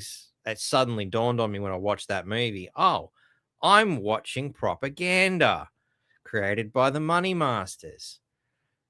Another movie to go and watch. At least just skip to about that 1 hour mark and look for that particular conversation, because it openly admits that Hollywood is a propaganda control tool by certain people. I'm not saying it. They did. Very interesting. All right, ladies and gentlemen. Look, at the end of the day, I don't think we're going to do anything Sunday unless, maybe Daryl or Heidi or someone wants to jump on and share anything with me. Shit. Like I said, sleep patterns are all over the place at the moment. You just happen to catch me on a spot where I'm actually awake at this particular period. So God knows what the future holds. Oh, we got another one. Harps. Batty, do you want me to ring you or give you a StreamYard link after this? Yeah, look, we can do a StreamYard or a chat, whatever suits, man. I don't mind. Why don't we just do it a StreamYard one? Just give me 5 after I've done this, because I've got to go to the dunny, eh? So, but yeah, let's talk, buddy. All right, guys, thank you all very much for watching. Hope you've appreciated everything that's done here. If you really do appreciate it, by the way, you can look in the description for various other ways to help support the network. Of course, NQ Freedom Network at protonmail.com is the best way to get a hold of me if you want to, either share something that you've gone, because that's what this is supposed to be about. This is not supposed to be about me just picking shit and talking shit. It's supposed to be about citizen journalism. I've built the platform, waiting for everyone to come. So come on board, jump on, share your point of view. I don't care. Like, the amount of times I've seen people trying to share their point of view with the lamestream media only to be shot down, ignored, or otherwise had the door shut in their face. That's what inspired me to do this, because I've seen a lot of people with valid concerns and valid stories that need to get out there. So it's up to you. Do you want the world to continue being the same piece of shit, scumbag, satanic porn fest filled with all the sickest things you haven't even thought of yet? Do you want to continue that way? Or do you want to get off your ass, take some responsibility, take your sovereignty Become sovereign within yourself. The dirtiest word in the world right now is sovereign, because the last thing they want you to be is your own sovereign entity. They don't want you to have control over your mind, your body, and your soul. They want that to end once and for all. But they're going to get the opposite if you get off your knees. Till next time,